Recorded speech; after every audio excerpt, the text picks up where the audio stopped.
Welcome.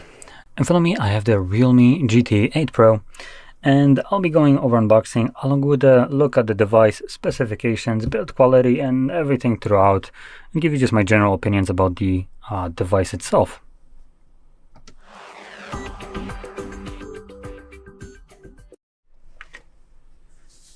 So, starting off, I do want to quickly mention, just for clarity, I am in no way, shape or form sponsored by Realme or any other kind of brand. So whatever I will say about this device is just strictly my own opinion, and that's it. There's no influence outside of that whatsoever, so you can be sure whatever I will say is just generally what I think and uninfluenced by any kind of outside forces, let's call it. So with that in mind, let's just flip it to the back, where we have some interesting information. So we have a flagship Snapdragon processor, 120 watts of charging and 50 watts of wireless charging speed, 2K 144 hertz display with a 7000 nits of brightness. Wow, that is insanely bright. And also 7000 mAh battery. Now there's a little bit of an asterisk, but that asterisk is related to charging, actually, which you can kind of see right here. We also have some branding for camera that usually just doesn't mean shit, so I'm just gonna ignore it. And IP69, nice, dust and water resistant. Anyway, let's just pop it open.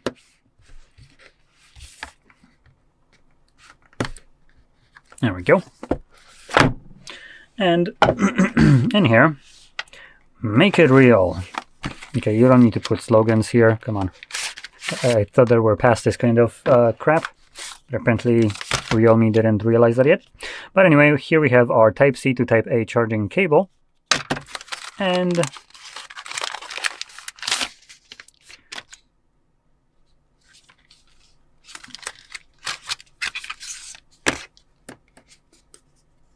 the hell is this? Come on. Oh, it's a screwdriver. Now, this, I'm kind of uncertain why it's included in here. Maybe it's under the phone, but I'll talk about it in a second. What I am gonna do though first is actually lower the exposure on the camera so you can see a bit more than just whiteness. Anyway, we have some paperwork, we have some eject tool and so on here, and some replacement screws. And you might be wondering, why the hell are there screws? It's because of this. It has this gimmick where you can replace the back of the device with a different design. So you can have a circle or a square one, though the case is designed for circle one. Oh, well, that phone has some heft to it. Yep, and even though you have screws and a screwdriver for it, it doesn't come provided. So that's kind of odd. The kind of, design choice in general. Now the phone itself has some heft to it. Wow, that is not a light phone. Anyway, let's boot it up. Hello, can you turn on? Oh, there we go.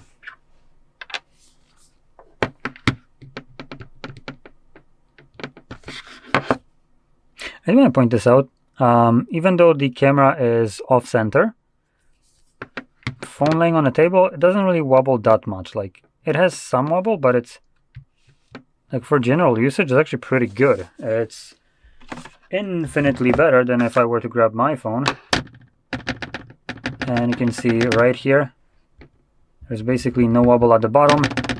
Here, a pretty substantial one with something like a Samsung phone that I have right here. Ooh, almost dropped that.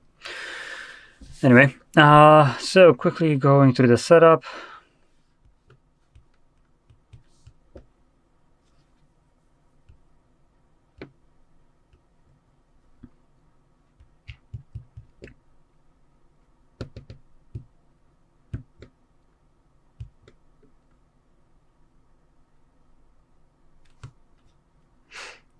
Okay, there we go. So you can see bezel wise, it's nothing that is kind of standing out that substantially. So to put the display and all of it into actual specifications, we're looking at a 6.79 inches of screen size AMOLED display with a resolution of 1440 by 3136 pixels, 144 Hz refresh rate, HDR10 plus certified, HDR Vivid, Dolby Vision, and a peak brightness of 7000 nits. Now that 7000 nits is typically not going to be available to you on a date, like on a normal kind of usage like this. This is not 7000 nits, but for instance, you can get more nits. Now this is already way too bright for the camera, but if I turn on something like a flash, oops, stop trying to read a card. Stop it! Actually, I just want to have the settings open.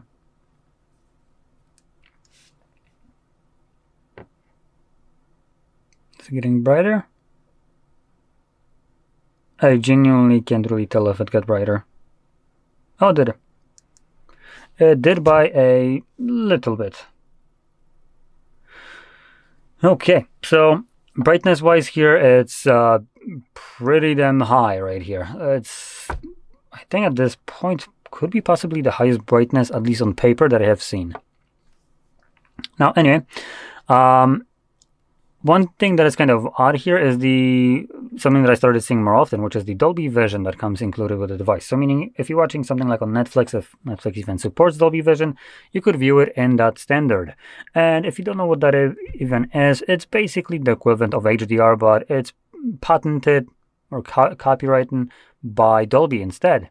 And anything that comes out with Dolby Vision as a standard, any kind of movie or anything like that, basically paid a premium to be able to release it with that tag and using it. And generally there are just a little bit of a difference between how the image looks like between like HDR and Dolby Vision. From what I've seen, typically it just looks like it's Dolby Vision has a little bit more color to it. And that's primarily one of the biggest kind of differences when you're looking at it side by side. Now, in terms of recording, you actually can record in Dolby Vision, and you, luckily, don't need to pay a hefty price to actually use the standard. So you can just open up your camera, and let's go to video. I think I should be able to... Yep, HDR video, Dolby Vision.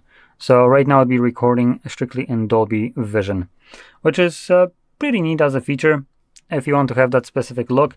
But keep in mind that this kind of look is only available to devices that support Dolby Vision to view it in this format. And also, if you're planning to, for instance, record this kind of video with Dolby Vision and then upload it to YouTube, that just kind of has no purpose. Dolby Vision gets kind of lost, so it doesn't really matter. But for your own usage on your phone, or if you send a file to someone that also has a phone that supports it, or maybe a TV, which also could support it, you would be able to watch this in Dolby Vision, as long as the media player that you're using actually supports it. That's another kind of place where Dolby Vision likes to, get their oy vey money. So anyway,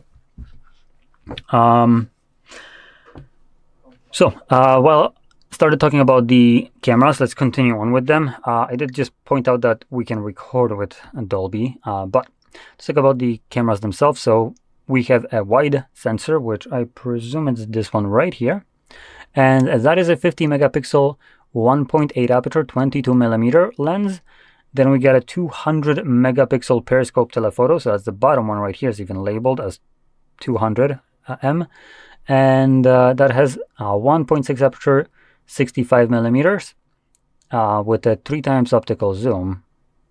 Pretty sure it can do more than that, but anyway, next we have a 50 megapixel 2.0 16 millimeter 116 degree ultra wide lens, and they have the Ricoh lens.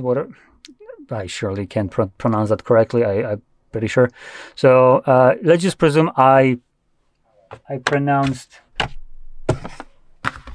this correctly, and move on. That's basically the branding that cameras have, similar to like Leica or other ones.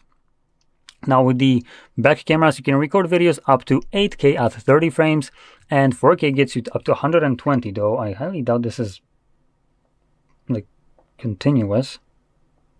Holy shit, it is. Wow, that is 4K 120 refresh rate on a phone. And we're not talking about slow motion here. This is just normal motion. That is pretty insane. Anyway, moving on. In terms of 1080p, we're also looking at 1080p up to 120 again, but we also have slow motion of 240. And additionally, you have things like Dolby Vision recording, which I did mention, and 10-bit log recordings for that super kind of, detailed shots, if you want to, that you can then plop into software and edit the hell out of to bring up some details in the shadows and all that stuff.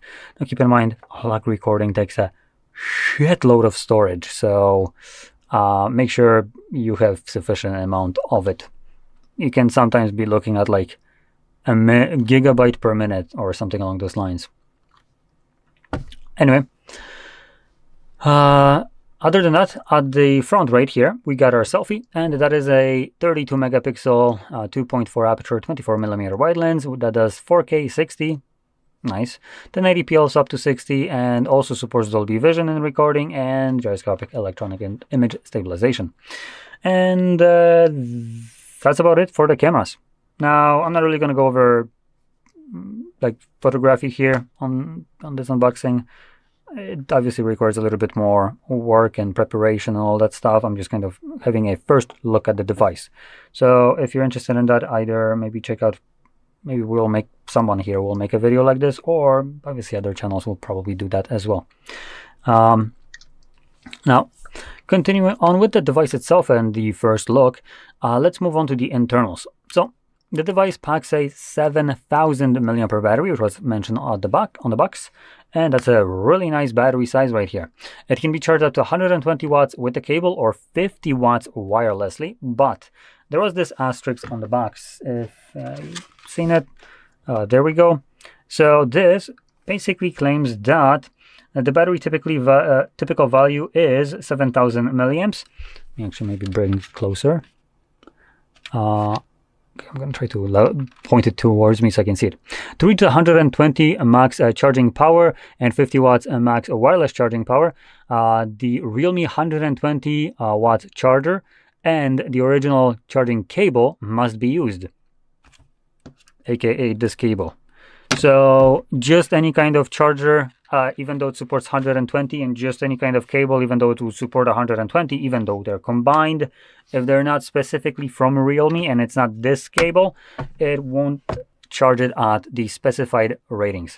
Now, that being said, it's very nice that this device can charge stupidly fast like so, but in general, if you're strictly kind of thinking about buying the charger specifically, going out of your way for that and spending that extra money, and you might be on the fence, I would say probably skip it. Charging it at even half that speed is already stupidly fast, and I don't think you're going to feel that big of a need to upgrade it to that 120 watts. It's super nice that you have it. It would be even nicer if the freaking overpriced device came with the damn charger in a box, so you don't need to spend it on the side. I mean, after all, you're protecting the goddamn environment so well by removing the charger. Shouldn't you actually not make that charger in this case? Because making it, you can just include it in the fucking box. What's the difference if it's standing on a shelf or in a box and I get to use it? Are you saving the environment from the paper that is called money? Like, what the shit are we doing here? So, in this kind of case, if you're on the fence, obviously skip that charger. It's going to be expensive most likely for a damn charger, and the benefit of charging it that fast might be cool, but it's going to damage your battery a little bit faster than charging it at a slower rates, obviously. So that's one thing. And number two, charging it at even half that speed is going to be already stupidly fast. I can tell you that when it comes down to, for instance, piece of shit phones like this one, that's the Samsung S25, just so you know, charging at 24 watts. That's its maximum charging speed on the flagship Samsung phone. Though it's more like 40 if you take take the S25 Ultra instead. So that piece of shit does 24 watts. Now, I used to use a device that charged at 33 watts, which was the Huawei Mate 20. And that phone came out way before this one. That's how behind Samsung is, by the way. And 24 and 33 watts, it's a significant jump in terms of charging speed. And I would be super satisfied with 33 watts of charging speed, like the Huawei used to have for me. That was super nice. Even when I, for instance, am leaving home and I realize that I have 5% battery life, I would just charge it for like 5 minutes, and that would be good enough to get me to like most of the day, actually. So that's what 33 watts would get you. 24 watts with a Samsung, nowhere close. But here, like I said, if you're charging it at like even half of its rated possible speeds, that is going to be plenty fast enough, and you don't need to spend that extra money on the charger. Unless you really want to, then by all means do that. Now, again, I am wholeheartedly believing that this charger should have been included in a device, especially at the price point that this device comes at. And that will be a very important point of this phone, as it's stupidly expensive. So, continuing on, apart from that huge battery and nice charging speed that we have right here, the device comes with a expected Snapdragon 8 Elite Gen 5, which is the newest, highest-end flagship processor from Snapdragon. It is basically the creme de la creme that you can get. It's pretty good, at least for Android. And we also have, starting from 12 gigabytes of RAM and 256 gigabytes of storage, you can get up to 16 gigs of RAM and a terabyte of storage. I guess this phone doesn't give two shits about the RAM shortage. That's probably where part of the price of this phone comes from, considering it gets you 16 gigs of it. Now, the storage in here is UFS 4.1, so basically expected storage, nothing really out of the ordinary at this price point. And if we take a look at the build quality, we're looking at a glass back that is basically kind of required, considering we do have the wireless charging, so you can't have really anything else here for the most part, as far as I know. We have aluminum frame right here, so aluminum alloy frame as they're calling it. And there's also another version of this device which comes with a silicone polymer back, which would be basically the eco leather one, which would kind of imply that you can still wirelessly charge it through plastic in this case. Oh, sorry, this isn't glass actually. Based on GSM Arena, it states that this is fiber reinforced plastic back. So I guess that's not glass, it's plastic. That's great. Okay. Anyway, let's just not maybe talk about that, considering you get a effing plastic back on a device at this price point. Wow, that is insulting to say the least. Okay, so other than that, I went through most of these specifications. Everything else in here that I didn't talk about in terms of feature set, it's basically what you'd expect from a flagship device. We have things like face recognition, under-display fingerprint sensors, and so on. So nothing here that would be missing. Obviously, at this price point, you wouldn't expect it. And that price point is, where I'm from, whopping $1,300 US. Now, I don't know how rich you need to be, how high and rich you need to be to go for this device, considering other options exist that offer very similar devices at, well, shit, about half the price. So, it seems like the parent company of Realme is smoking some heavy shit there, considering they've been releasing some expensive phones while offering what do you expect at this kind of price point, I would say. But the thing that I'm kind of getting at is there are other companies that can deliver the same thing at half the cost. So what does Realme want literally double the money for, when other companies like Xiaomi, for instance, can release a phone that costs half the price of this one and offers almost identical specifications? I don't really see much in here, to be honest. Now, there is going to be subtle differences, but those aren't subtle differences that I believe you should be paying double for. And just to give you a comparison between specifically the I think it was 8 Ultra. Yep. Now, I will point out, I feel Ultra isn't necessarily a looker as a device. Personally, not the biggest fan. But we're looking at 6,500 milliampere battery that can be charged at 100 watts wired, 50 wirelessly. So very close to this one in both battery size and charging speeds. Also 12 to 16 gigabytes of RAM with the same processor. Display-wise, it's a little bit lower resolution. It's not 1080p, it's above, as it's 1200 by 2608. So it is lower than what we have right here, but it is still higher than you ever need on a phone, in my opinion. And in terms of pixel density, we're looking at the Xiaomi 416 versus 508 pixels per inch. Now, in general, anything above 400 is already, to me at least, even from lower than that, I cannot tell you the freaking difference between these displays and resolutions.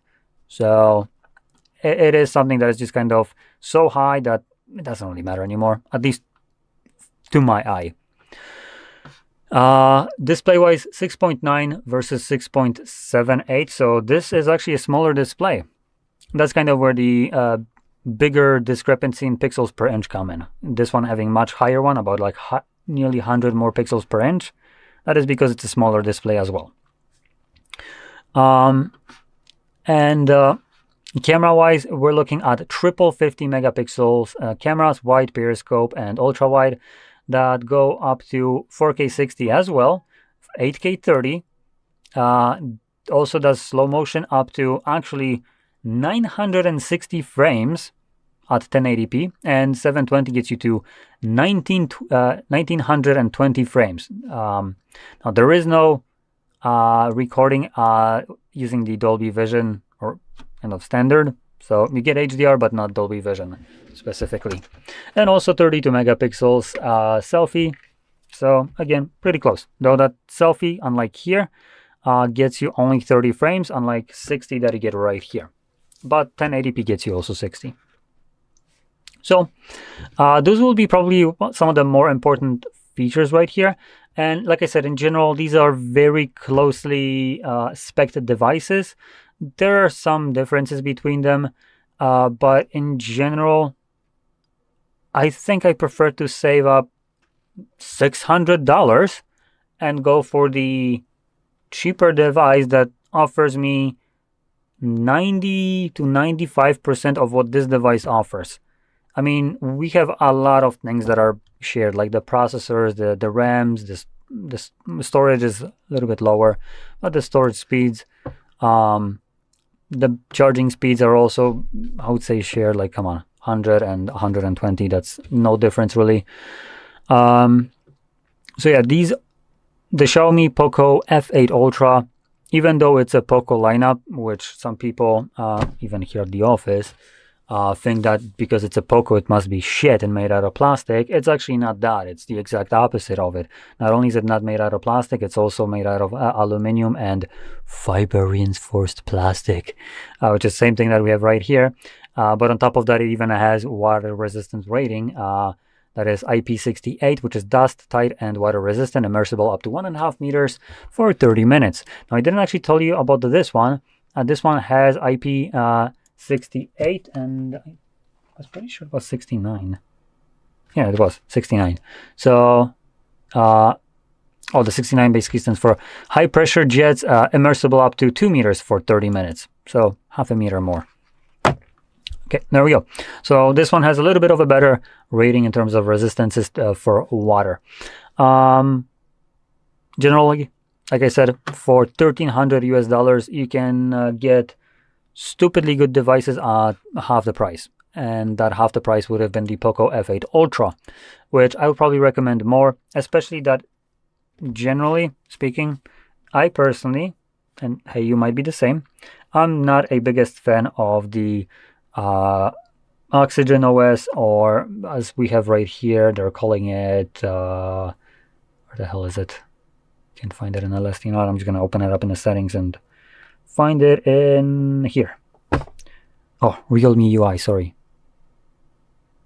So this phone basically shares the same kind of limitations, I would say, with the other phones that are under the same parent company, which, for instance, we have, here we go, great example.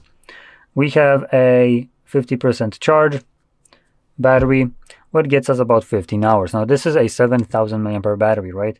You move to power saving mode, you get a measly 1 hour and 15 minutes. Power saving mode gets you 1 hour and 15 minutes. Are we sure right here? What the hell? Like, what are you doing to save that power? Nothing? So obviously, in terms of certain limitations of the skin that are shared between Oppo, Realme, Vivo, and OnePlus, these are all running the same piece of shit software on top of the Android.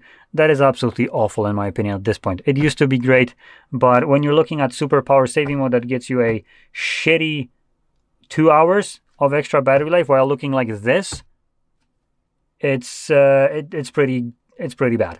And also, if we, for instance, look at do not disturb mode options, those are all the options.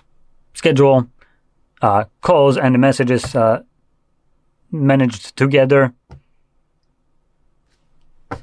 So this is pretty bad in terms of options. So from what I can see, the software that used to be freaking fantastic, at least on OnePlus specifically, which is now shared between all of these, including this one, has been now dumbed down to the point that it's absolute shit, in my opinion. And I prefer to go with other devices because of actually this software itself. It used to be great. I don't like it anymore. So if you're the same way, if you find it limiting, considering it offers what it used to offer, but it's all cut down, removed certain things, then you might as well look for other devices that still didn't make their phone retarded for no reason. Because I guess, God forbid, you would want to have options on your device.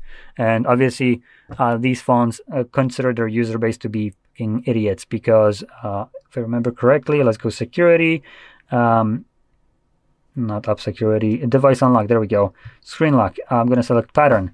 Wow. Would you know? You need to remember your password. Like, no shit. I need to remember it. Tell me more. Is water wet, maybe? So there's multiple different things that just annoy me because they're considering their user base to be room temperature IQ people. And I just cannot stand this. So I generally don't like it. The OS, I don't like the price.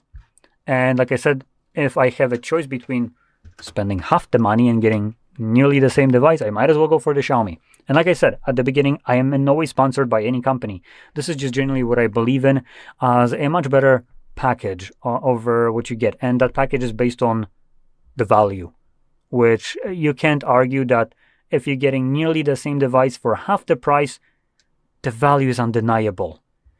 In terms of other things that the manufacturers now market, this device comes with an Android 16, so does this Xiaomi, and we get a 4 major Android upgrades. Now, most companies will offer the same kind of thing.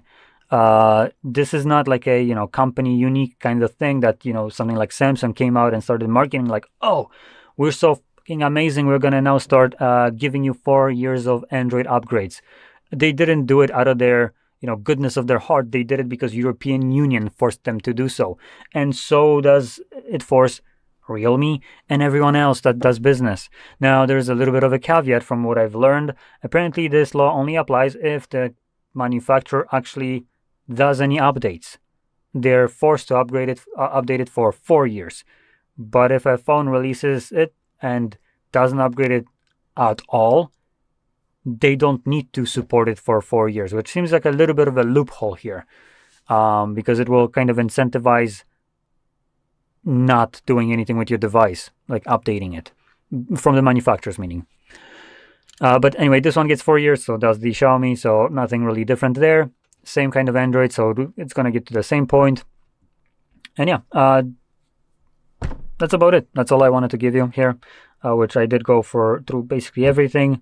And I hope you found this video helpful, the recommendation too. If you didn't know about the Xiaomi, I highly recommend looking into it, as I feel like this might be a better device for the money.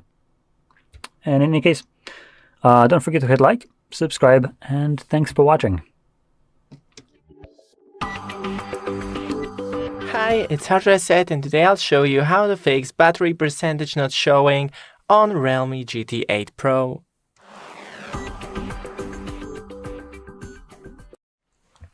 So first, go into the settings, then here, notification and quick settings, status bar and battery percentage, change from do not show to outside or inside battery icon. As you can see right here, it is working. Thanks for watching, don't forget to leave a like and see you in the next one.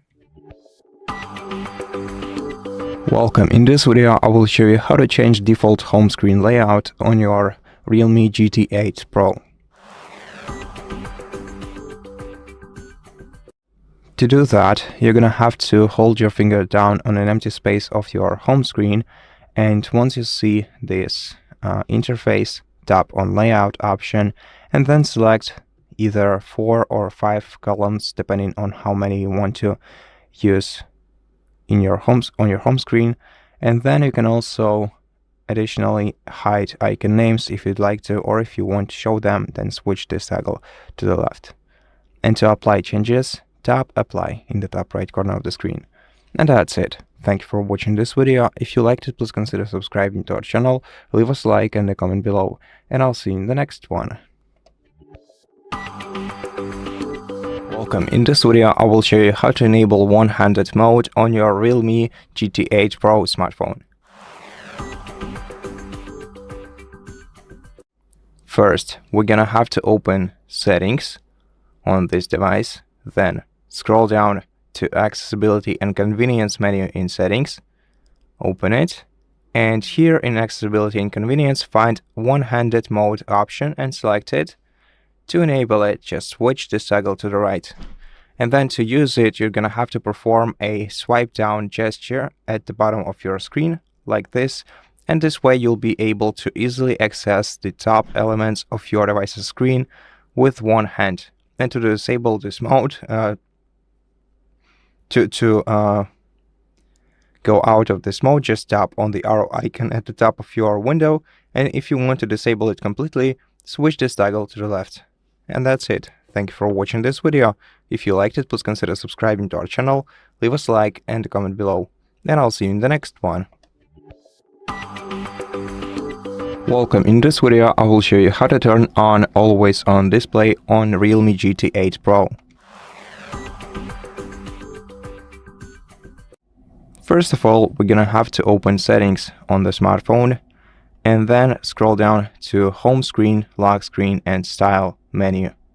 In this menu, scroll down and select always on display tile. Then switch toggle to the right next to always on display to enable this feature, and select one of the 3 available modes. Each of them are customizable. We can select the theme for our always on display, and we can also use personalized topics and images for it. And right now the always on display is active, as you can see. And that's it. Thank you for watching this video. If it helped you, please consider subscribing to our channel, leave us a like and a comment below, and I'll see you in the next one. Welcome. In this video I will show you how to enable developer options and USB debugging on your Realme GT8 Pro. To enable developer options on the smartphone, we're gonna have to open settings. Then in settings, we're gonna have to scroll down to about device menu and open it. Here, scroll down to version and open the version tab, and then tap the version number 7 times, enter your password if prompted, and this way you will unlock the developer mode. Now, to access the developer options, we're gonna have to go back to Settings, open System and Update, and then go to Developer Options menu from here. In this menu, in order to enable USB debugging, we're gonna have to scroll down to USB debugging feature and switch the toggle to the right next to it. Then tap OK. And that's it. Thank you for watching this video. If it helped you, please consider subscribing to our channel, leave us a like and a comment below. And I'll see you in the next one. Welcome. In this video, I will show you how to change DPI settings on your Realme GT8 Pro smartphone. First of all, we're gonna have to open Settings on this device and then go to Display and Brightness menu. Here, we're gonna have to find Font and Display Size settings. In Font settings, we'll be able to select a font to use for this device, and for some fonts, we'll be able to adjust the weight and, most importantly, the size of the font. To apply changes, tap Apply at the bottom. Then in the Display Size menu, we'll be able to choose from the Small, Standard, and Large display options. The changes will be applied immediately once we select a different option. And that's how you do it. Thank you for watching this video. If it helped you, please consider subscribing to our channel, leave us a like and a comment below, and I'll see you in the next one. Hello, in this video I'm going to show you how to reboot Realme GT8 Pro.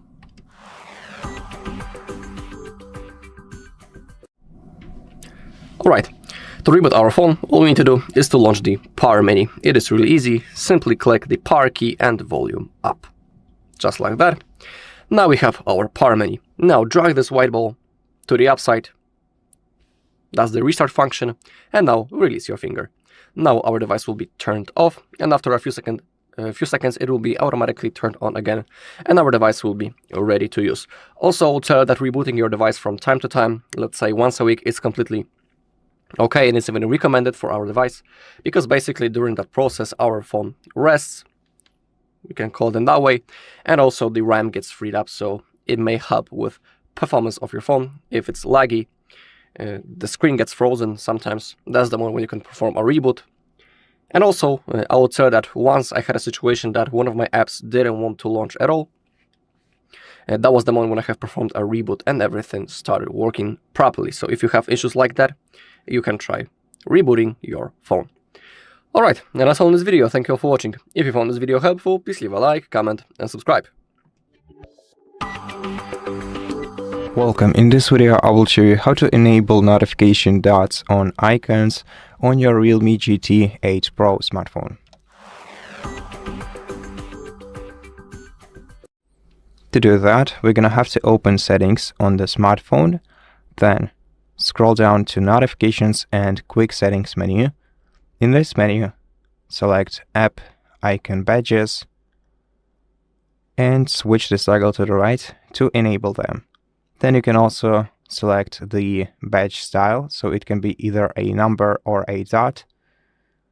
So if you want a notification dot in the top right corner of the application, then select this option, and then you can disable them for specific applications by switching the toggle to the left next to them, which will not show the dot in the top right corner of the application when you receive a notification from it. And then at the bottom, you'll also be able to see the applications which weren't allowed to show notifications on your smartphone. And that's it. Thank you for watching this video. If it helped you, please consider subscribing to our channel, leave us a like and a comment below, and I'll see you in the next one. Welcome. In this video, I will show you how to schedule powering on and off your Realme GT8 Pro smartphone.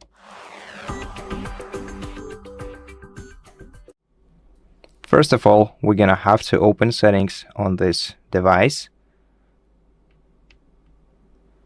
And then in settings, we're gonna have to scroll down to accessibility and convenience menu. Open it and then find schedule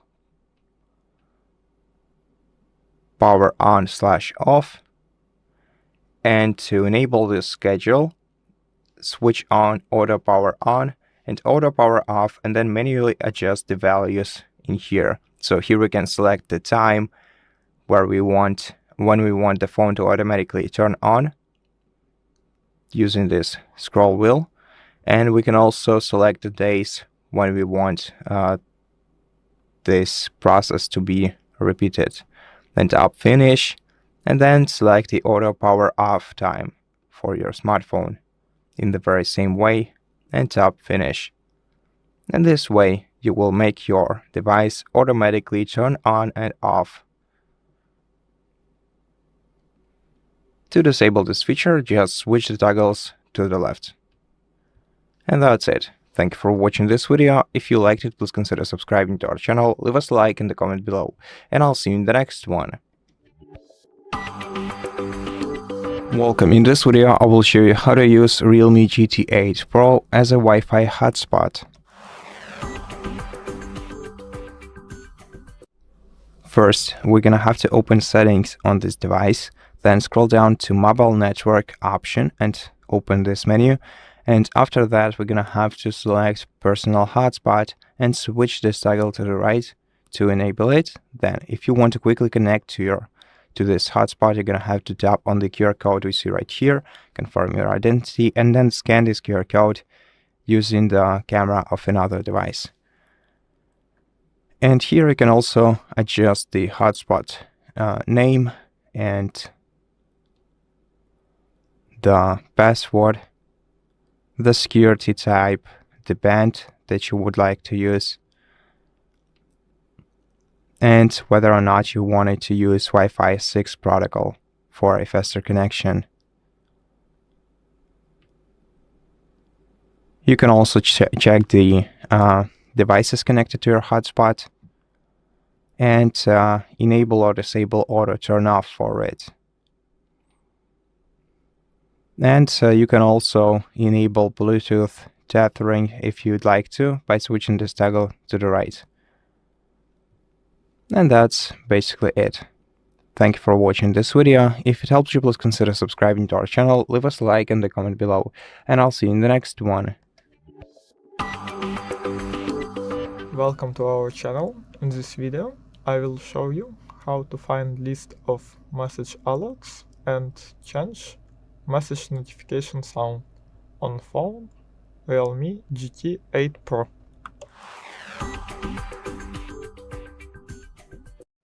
First of all, go to the settings. Here, sound and vibration, ringtone, classic. A bit below we can find other tones. Now let's come with all possible options.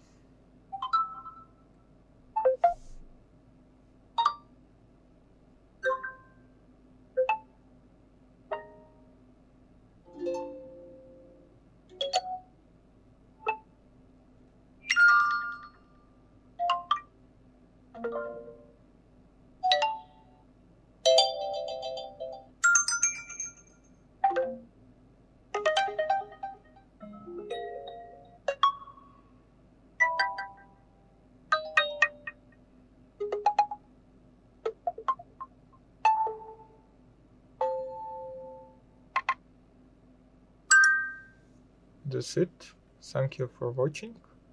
Please subscribe and press like button below this video. Goodbye. Hello, in this video I'm going to show you how to restart Realme GT8 Pro.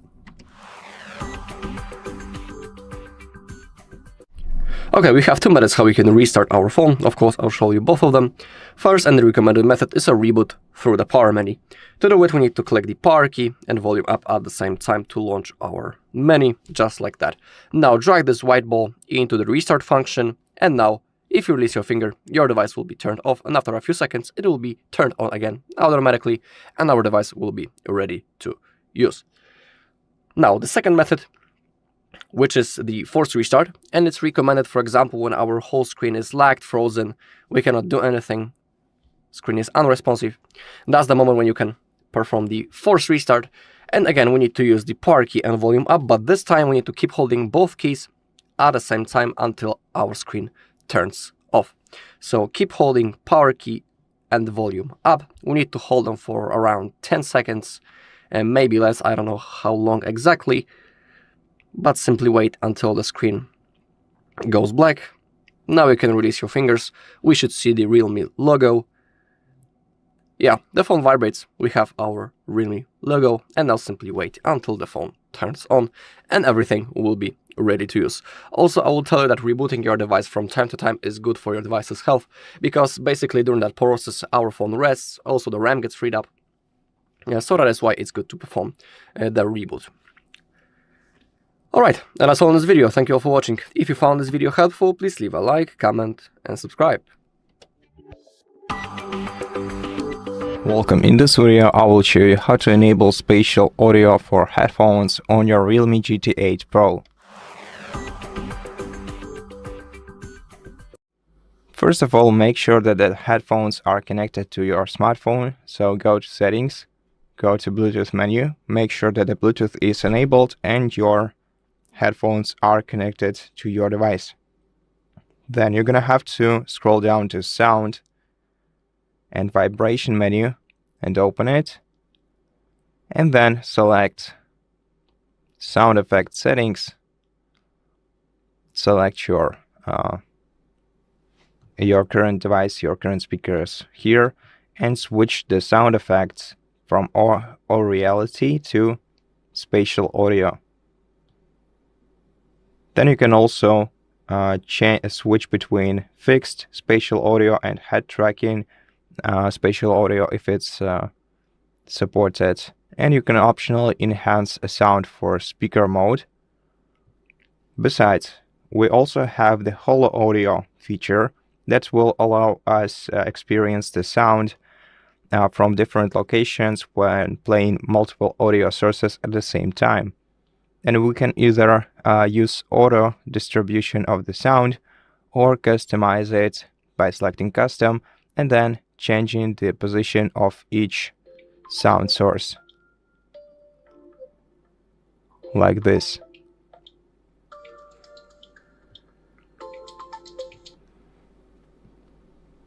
And that's it. Thank you for watching this video. If you liked it, please consider subscribing to our channel, leave us a like in the comment below, and I'll see you in the next one. Welcome. In this video, I will show you how to enable and schedule the dark mode on your Realme GT8 Pro smartphone. First of all, open Settings application on the smartphone. Here in Settings, we're gonna have to go to Display and Brightness menu. And then if you want to manually switch to the dark mode, then just tap right here. And if you want to schedule the dark mode, tap on Scheduled, switch the toggle to the right, and then select one of the two available schedule modes. So either the sunset to sunrise, which will make dark mode active from sunset to sunrise, or custom mode, where you have to indicate the time of when the light mode has to start working and the time for the dark mode to start working. Besides, we can also adjust dark mode settings by changing its style from enhanced to medium to gentle. We can see the difference better if we switch to the dark mode before checking the styles. You can also choose whether you want to adjust wallpapers to the dark mode and choose applications, third-party applications, where you want to enable dark mode if you have third-party applications installed on your smartphone. If you do, then you'll be able to switch the toggle to the right next to the ones that you have in order to enable the beta version of the dark mode in them. And that's it. Thank you for watching this video. If it helped you, please consider subscribing to our channel, leave us a like and a comment below, and I'll see you in the next one. Welcome. In this video, I will show you how to enable gesture navigation on Realme GT8 Pro. To do that, we're gonna have to open Settings on this smartphone first, and then scroll down to System and Update menu, open it, and here select System Navigation. And if you have buttons selected, tap on Gestures. Then if you want to learn the gestures, tap Learn, otherwise just cancel, and the gesture navigation will be active. We'll also be able to customize gesture navigation by hiding or showing the guide bar, and also activate or deactivate vibrations. We can also adjust the left edge and right edge sensitivity, and adjust the mistouch prevention in this menu. We can also enable or disable circle to search if you'd like to use this feature to search things on your screen easily. And we can also enable or disable the digital assistant, which will be activated after we swipe from the lower right or lower left corner of the phone screen. And we can also enable or disable swipe animations, which will show the previous page that we want to swipe to when we are swiping back. And that's it. Thank you for watching this video. If it helps you, please consider subscribing to our channel, leave us a like and a comment below, and I'll see you in the next one. Welcome. In this video, I will show you how to record screen with internal audio on your Realme GT8 Pro. To start a screen recording and to change the screen recording settings, let's swipe down the control center or the quick settings menu from the top of the screen. Then let's find the screen recording tile in here and tap right beneath it to access screen recording settings. Here we have either screen recording, which will record everything that happens on the phone screen, or partial screen recording if you want to only record part of the screen. For sound settings, let's go to More Settings menu, and here if you want to record system sound, make sure to switch this toggle to the right. If you want to record your microphone, to switch this one to the right. Here you can change the definition, the frame rate of the video, enable or disable privacy protection, and adjust other settings too. To start a screen recording, just tap on this icon, select while using the app, get started, and let's tap Start Recording, and the recording will be started. Now if you want to stop it, just tap right here and select the stop option. The recording will be saved to the Native Photos application. And here it is, the recording with the system audio in it. And that's it. Thank you for watching this video. If it helped you, please consider subscribing to our channel, leave us a like and a comment below, and I'll see you in the next one. Hello, in this video I'm going to show you how to unlock Realme GT8 Pro without password. Okay, but before we begin, we need to discuss a few things. First thing is that please only try to unlock your phone in no other case someone else, because that might be considered as a crime, and that's also unethical. Second thing is that we need to perform a factory reset through the recovery mode, and we will lose all of our data. And the third thing is that if you reset the device through the recovery mode, and when you get to the setup process, you'll have to sign in into the exact same Google account into which you were logged in before the reset. That's like an extra confirmation that we are a user of this device. So we will have to sign in into Google account. So once we know that, you can take a look that the device is locked. I can remember the password.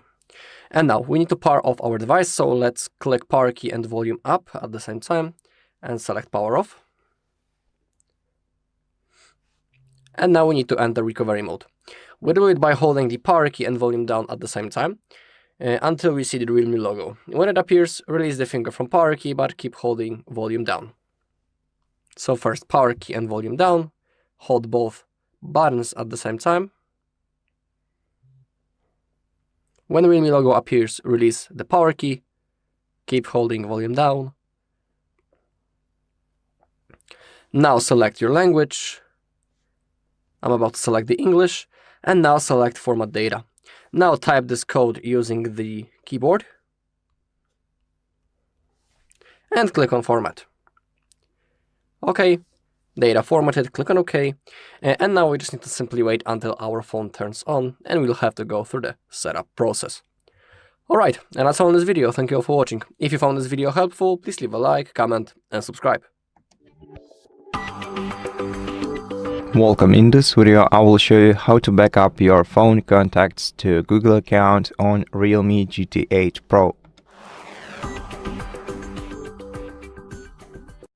To do that, first we're gonna have to open settings on the smartphone, then scroll down to Google settings, open them, and then if you have a Google account set up on your device, then select it. If you don't, then you're gonna have to sign in by tapping sign in, then verify your identity, then provide an email address or a phone number of your Google account.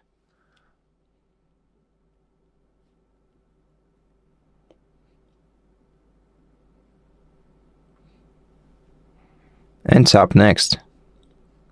And after that, you're gonna have to enter the password.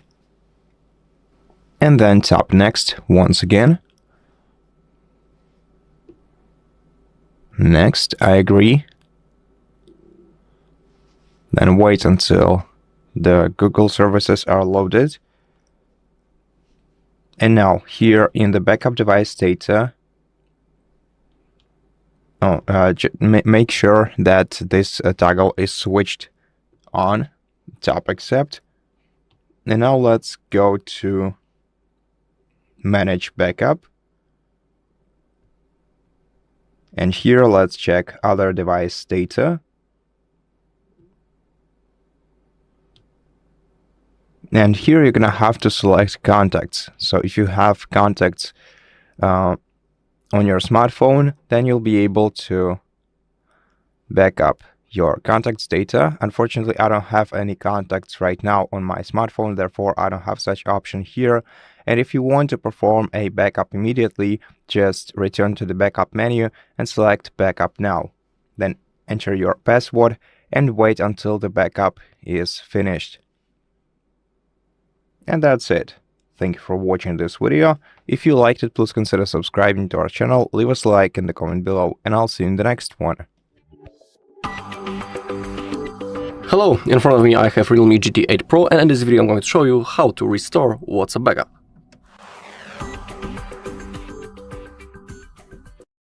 Okay, before we launch our WhatsApp, let's open up the settings.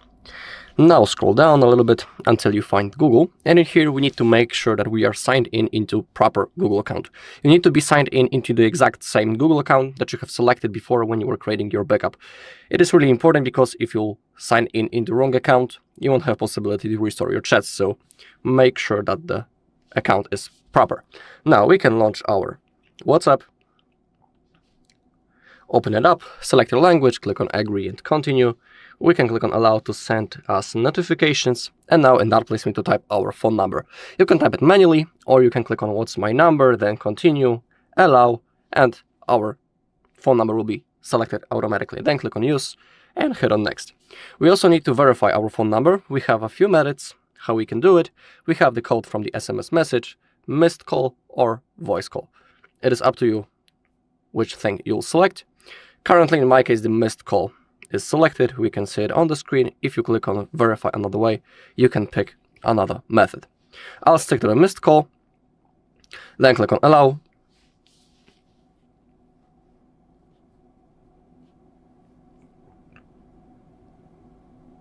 Okay, and our phone number has been verified. Now we have contacts in media, we need to click on continue. Now allow for everything that pops out on the screen. And now select restore from backup. And now really important thing, really important part. If you click on skip, you won't have possibility to restore your chat, so we have to do it right now. So click on continue. Now everything is being restored from this account, and that's the same Google account that I'm currently signed into in the settings. In my case, it took like 5 seconds because I don't have many messages backupped. In your case, of course, it may take longer. Now click on next, type your name and also change the profile photo if you're interested. Then click on next. And now as you take a look, we are ready to use our WhatsApp. I'll show you that everything has been successfully restored. We have our videos, photos, and of course normal messages. Alright, and that's all in this video. Thank you all for watching. If you found this video helpful, please leave a like, comment, and subscribe. Hello, in this video I'm going to show you how to reset Realme GT8 Pro.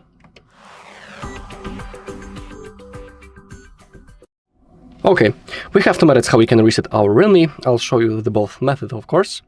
Let's begin with the recommended method, which is a reset through the settings. Open them up.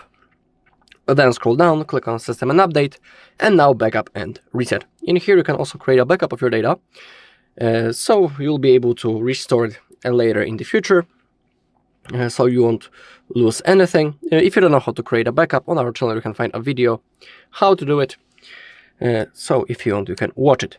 Now click on Reset Phone, and now if you click on Erase All Data, your device will be turned off, and after a few seconds it will be turned on again, and you'll be in the setup process and the phone will be resetted to factory settings. That's the first method. Now, when it comes to the second method, which is our reset through recovery mode, we need to remember about 2 things.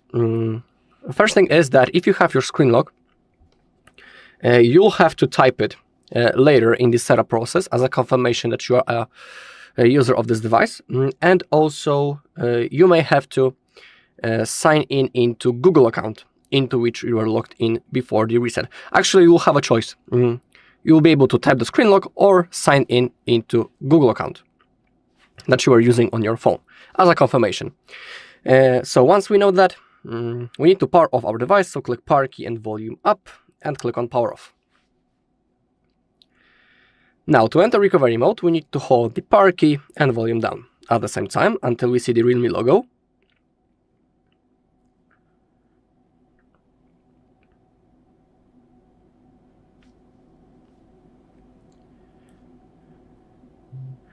Okay, and when Realme logo appears, release the finger from power key, but keep holding volume down.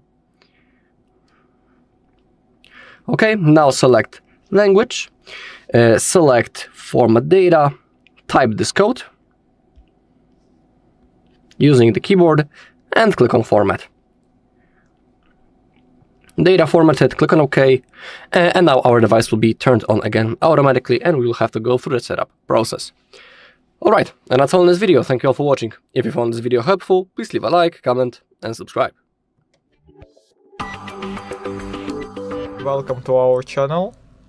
In this video, I will show you how to find list of ringtones and change ringtone on phone Realme GT8 Pro.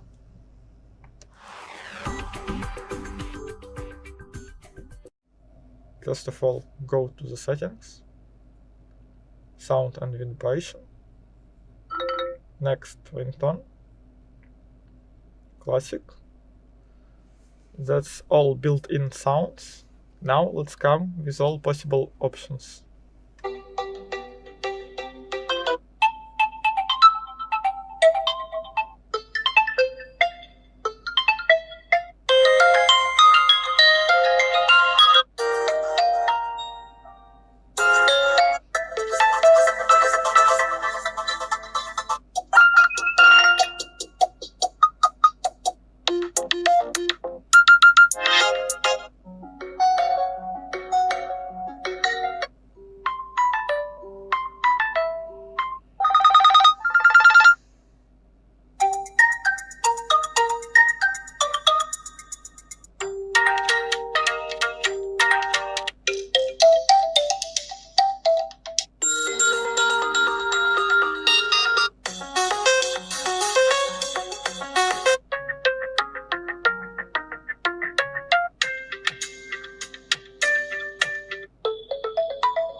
That's it.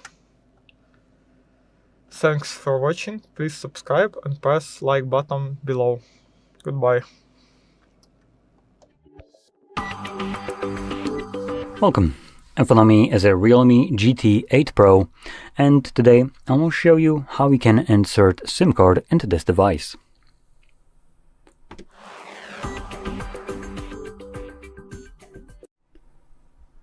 So, before we get started, you will want to grab a SIM ejector, which will come provided with the device in the box.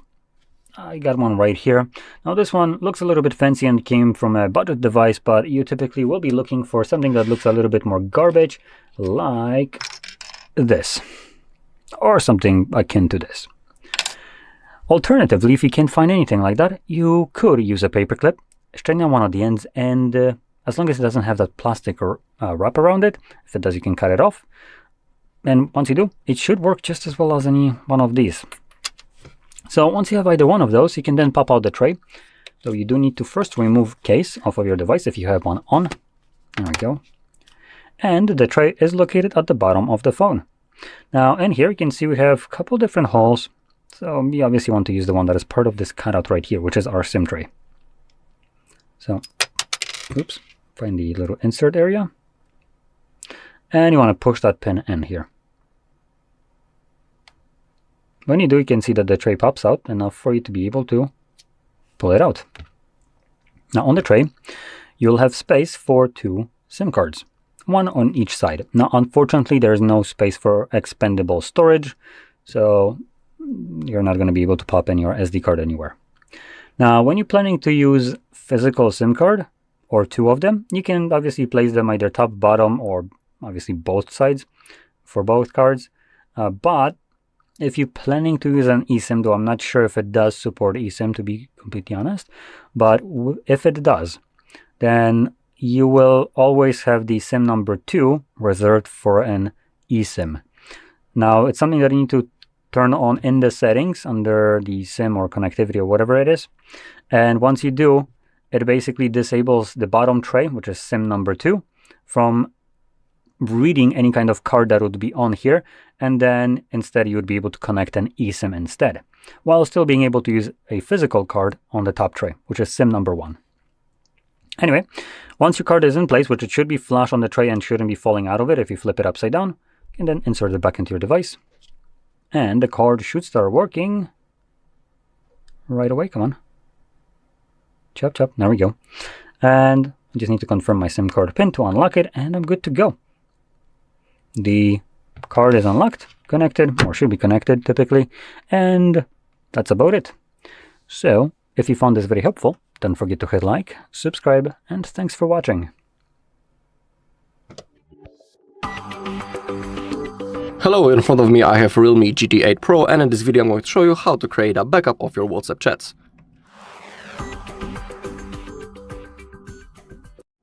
Alright, open up your WhatsApp. Once we are here, go into the main page, and now click on those 3 dots in the top right corner, and now the settings. Scroll down a little until you find chats, scroll down again, and find chat backup. Now let's begin with a Google account. Simply tap on that. Currently, in my case, this Google account is selected because that's the Google account that I'm signed into in the settings of my device. Of course, if you want, you can click on Add Account and you can sign in into another. But you cannot forget your Google account because the backup generally will be stored in the cloud, Google Cloud of our backup. So if you want to restore that backup later in the future, you'll have to sign in into the exact same Google account. So you cannot forget it. Now, let's go into the automatic backups. Defaultly, this option is turned off. In my case, I selected the monthly mode, which means that the backup will be automatically made, and I don't need to do this manually, once a month. Of course, you have other modes, daily, weekly, or only when you tap backup. It's up to you which mode you want to use. Of course, you can keep it disabled. I'll stick to the monthly. Now, let's also include the videos in our backup, make sure that it's enabled. And on the bottom, we have end-to-end encrypted backup. It is not necessary to turn it on. It's an extra security feature that you can enable.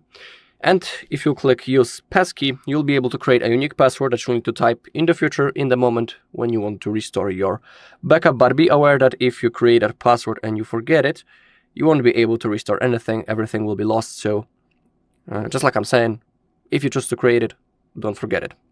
But it's not necessary. It's an extra option. Also, we need to make sure that we have some free Google storage space. Let's say that we'll open up it with Chrome.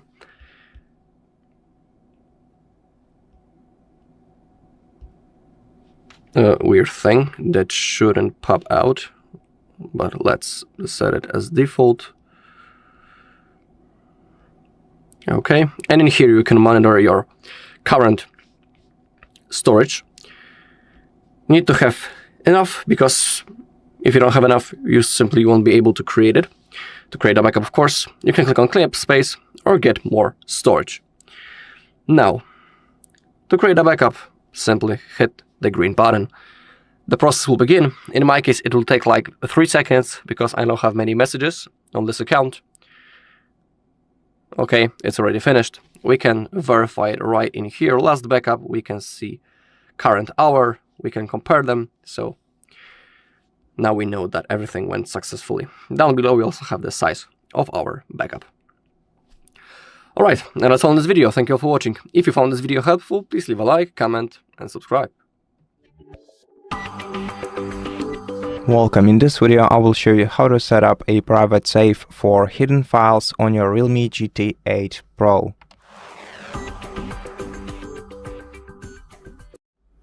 First of all, you're gonna have to open Settings on your device, then scroll down to Security and Privacy. Then here we're gonna have to scroll down to Private Safe option, tap on it, and then set a privacy password. Tap Set Password, and then select either enter the 6-digit password in here if you want to, or if you want to use a different password type, tap right here and select the password type you want to use, then enter it twice, and then you'll be able to secure your private safe, your private safe's password using either a recovery email or a linked account or a security questions that you're gonna have to answer in case your password in case you forget your password. So let's use a linked account, and I'm gonna link my Google account to my private safe, and then we'll be able to use other unlock methods like fingerprint unlock or face unlock if you have them enrolled. Tap Done to finish, and here it is, the private safe. So right now it is only accessible from Settings. And to hide files in here, you're gonna have to select the media type that you want to hide in your private safe, then tap Add, and then select the items that you want to lock, tap Lock, and this way, these items will only be visible inside the private safe.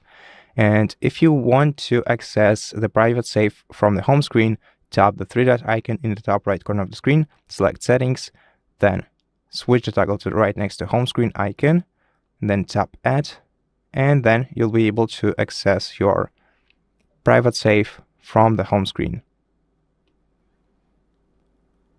We're just gonna have to find it. So here it is. And if you want to turn your private safe off, go to Settings, go to Privacy Password, enter your password once, and then scroll down and select Turn Off Password. Then confirm and enter the password once again. And after that, you're gonna have to set your private safe once again.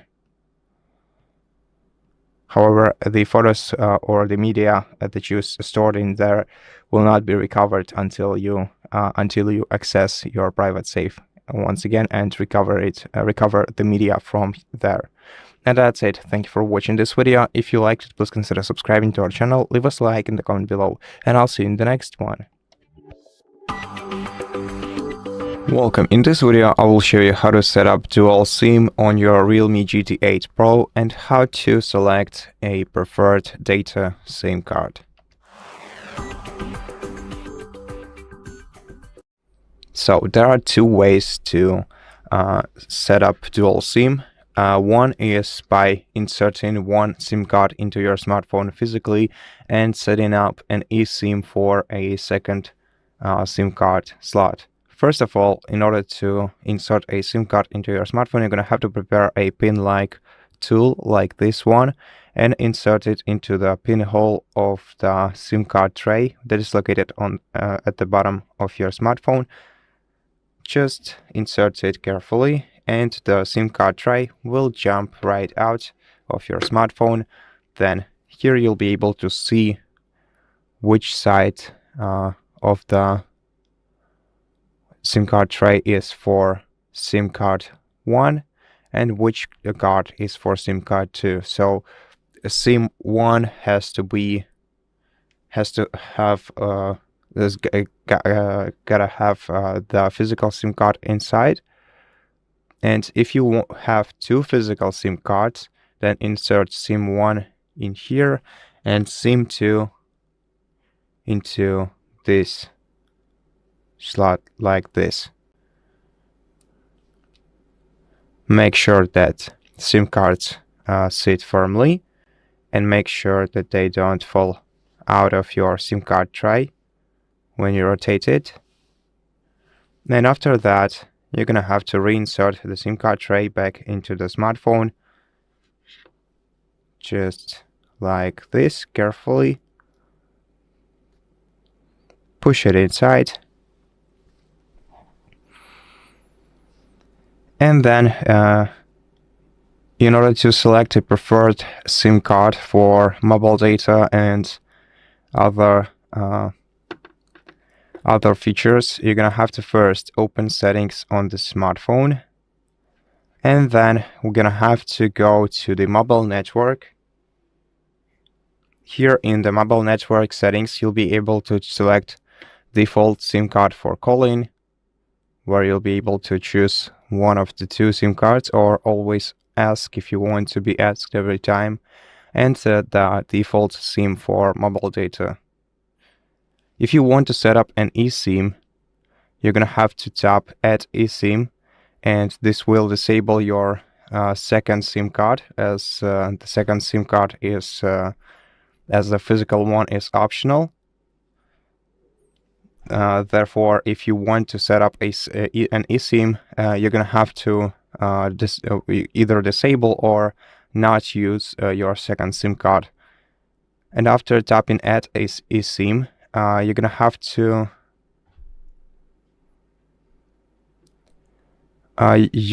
to scan the QR code provided to you by your SIM card carrier, or use any alternative way available to set up your SIM card. And that's it for this video. Thank you for watching it. If it helped you, please consider subscribing to our channel, leave us a like in the comment below, and I'll see you in the next one. Welcome. In this video, I will show you how to set up face unlock and fingerprint on your Realme GT8 Pro smartphone. So, first of all, let's open settings on this device and then scroll down to security and privacy section. In this section, we're gonna have to select device unlock. And then first of all, we're gonna have to add a screen lock to add face and fingerprint unlock. So let's select screen lock, then select one of the screen lock types.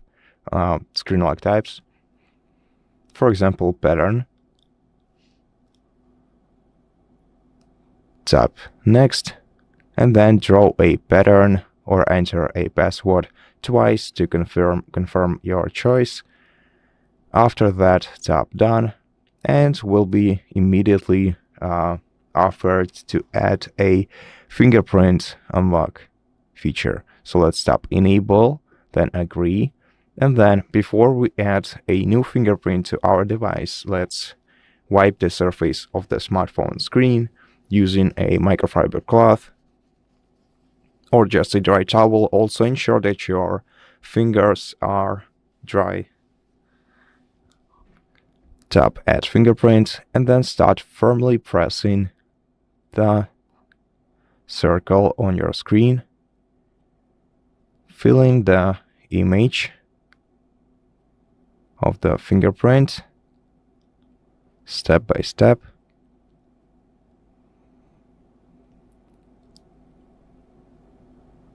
And once the fingerprint is added, tap Done, and then we can add a face model too by tapping Add right here.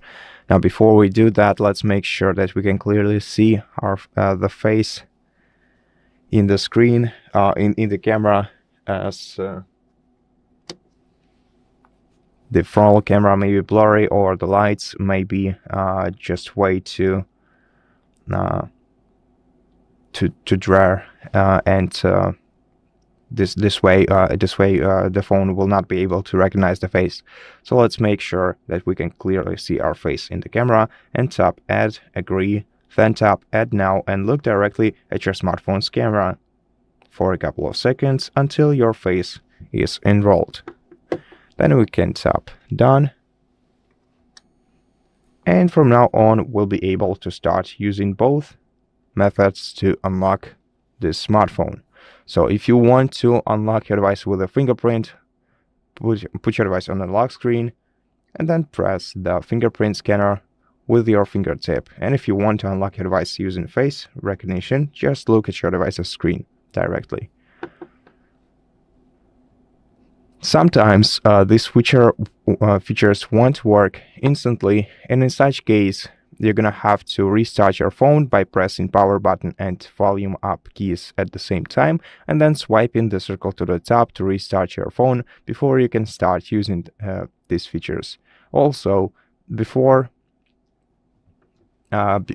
continuing, I highly recommend going to System and Update menu in Settings and checking for the available software updates. Of course, to check for the software updates, you're gonna need a network connection, which I currently don't have. And so yeah, that's it for this video. I hope that it helped you, and if it did, please consider subscribing to our channel, leave us a like in the comment below, and I'll see you in the next one. Welcome. In this video, I will show you how to transfer data from your old smartphone to your Realme GT8 Pro.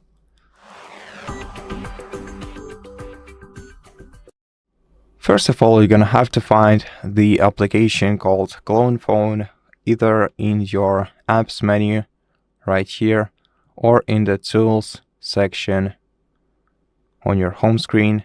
Then you're gonna have to select this is the new device on your Realme. Tap Allow and give this application all the permissions. Then you're gonna have to select the old device operational system type. So if it's an Oppo or Realme or a OnePlus smartphone, then you're gonna have to go with the first option. If it's a different Android smartphone, then select other Android. If it's an iPhone, select Apple. In my case, it's Google Pixel, so I'm gonna go with other Android. And then we're gonna have to scan the QR code using the smartphone's camera.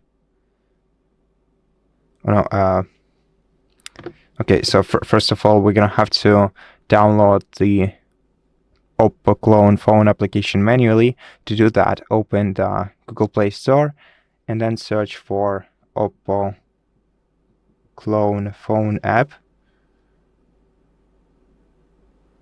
Here it is. Oh. Let's install this application.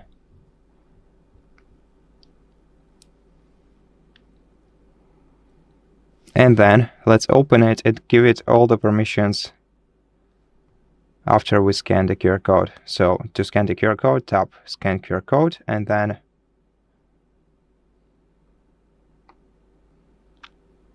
give the app a permission to use your camera. And then scan the QR code on your Realme using your older device, tap deauthorize, give the application a permission to use your location. Then the floating window permission. To do this, you're gonna have to find your device in here and switch this toggle to the right.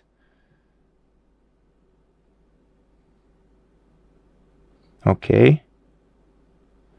Then we're gonna have to connect to our device. And then select the data that we want to send to our Realme. So let's select all the data we'll have right here, except for the apps. And then tap next, then give this application a permission to use all files on your smartphone. Then go back to the app, tap next, and then let's give it all the additional permissions. And then wait until the data is prepared. And after that, send the data by tapping next. Once again, we're gonna have to give this application one additional permission, and then tap I understand the content on this page, and tap start migration, and wait until all the files are both sent and received. Okay, and so as you can see, the transfer is complete. And we have received all the data on our Realme smartphone. And that's it. Thank you for watching this video. If it helps you, please consider subscribing to our channel, leave us a like and a comment below, and I'll see you in the next one. Hello, in this video I'm going to show you how to create a backup of your data on Realme GT8 Pro.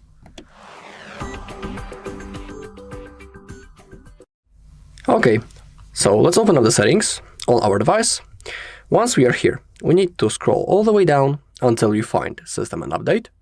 Go into Backup and Reset, and let's begin with the Backup and Migrate above. In here we have two methods, the Clone Phone app or the local backup.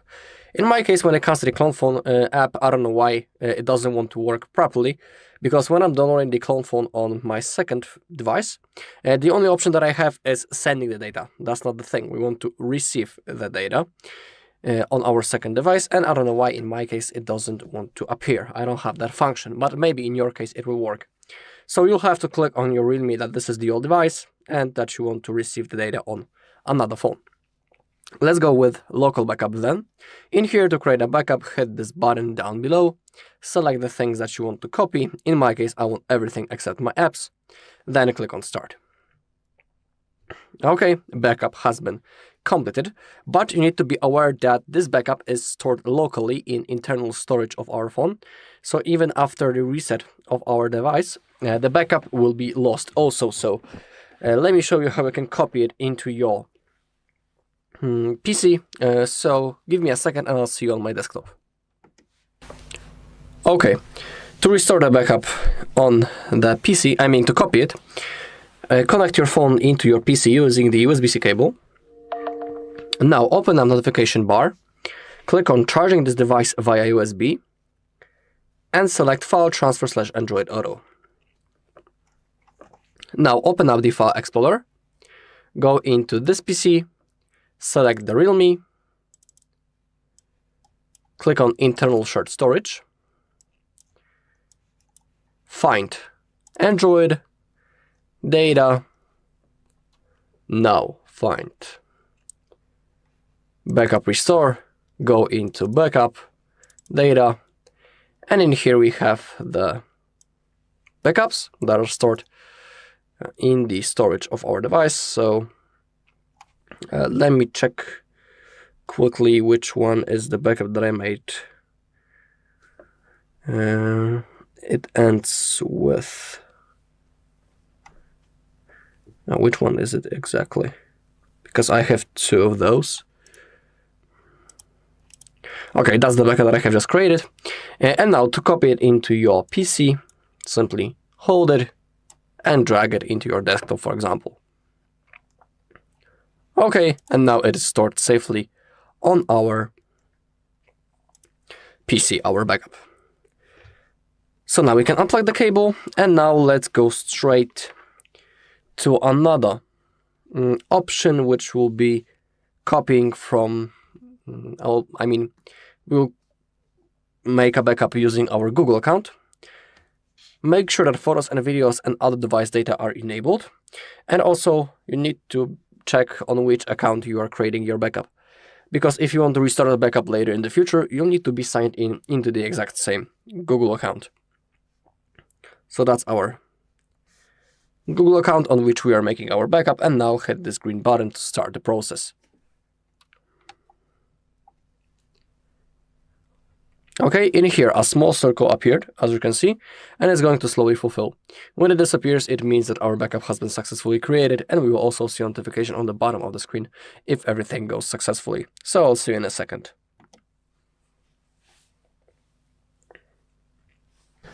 Okay, the process has finished. We can see it on the other device data that the backup has been successfully created 0 minutes ago. Alright, and that's all in this video. Thank you all for watching. If you found this video helpful, please leave a like, comment and subscribe. Hello, in this video I'm going to show you how to lock the bootloader on Samsung Galaxy A23.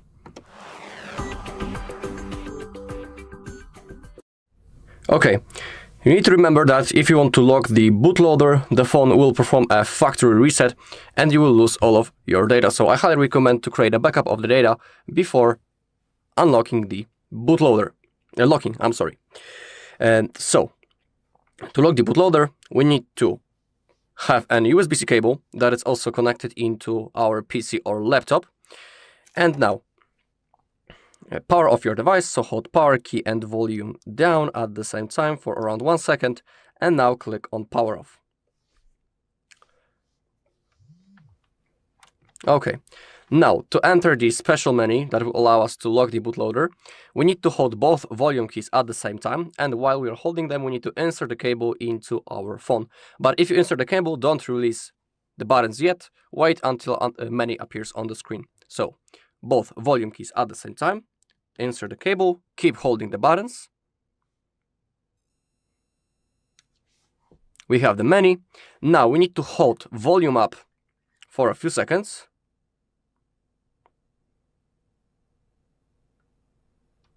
When the screen goes black, you can release the finger. And now it's asking us, do we want to lock the bootloader? We want to, so simply click volume up. Remember that the phone will perform the factory reset. So click on volume up once. Okay, now we can take off the cable. We won't be needing it anymore. And now the phone is performing the factory reset. The next thing that will appear on the screen will be the setup process. It's going to take a little bit until the phone turns on. So I'll see you in the setup process, because we also need to go through the setup process also. And then we need to go again into developer options, and then we'll fully lock the bootloader. So I'll see you in a second. Okay, here we are in the setup process. So let's click on start. We just need to go quickly through the setup process. So select your language, then click on next. Select that you agree and click on next.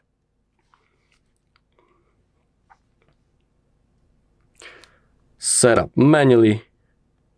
I'm about to skip the Wi-Fi for now, so the setup process will be much shorter than usually, because if I would connect to the Wi-Fi, it would take really long. I'm about to skip the screen lock also. I don't want it. Click on agree, click on next. Okay, we have to wait one last time, I think. Okay, let's hit the finish button.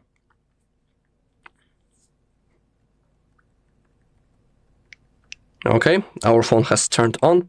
Now we need to connect to the Wi-Fi first, so open up the settings. Go straight into connections, toggle on the Wi-Fi and select available network for you. Type the password.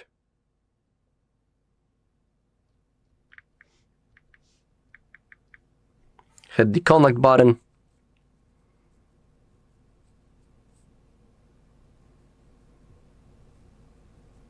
Okay, we are connected, so we can go back.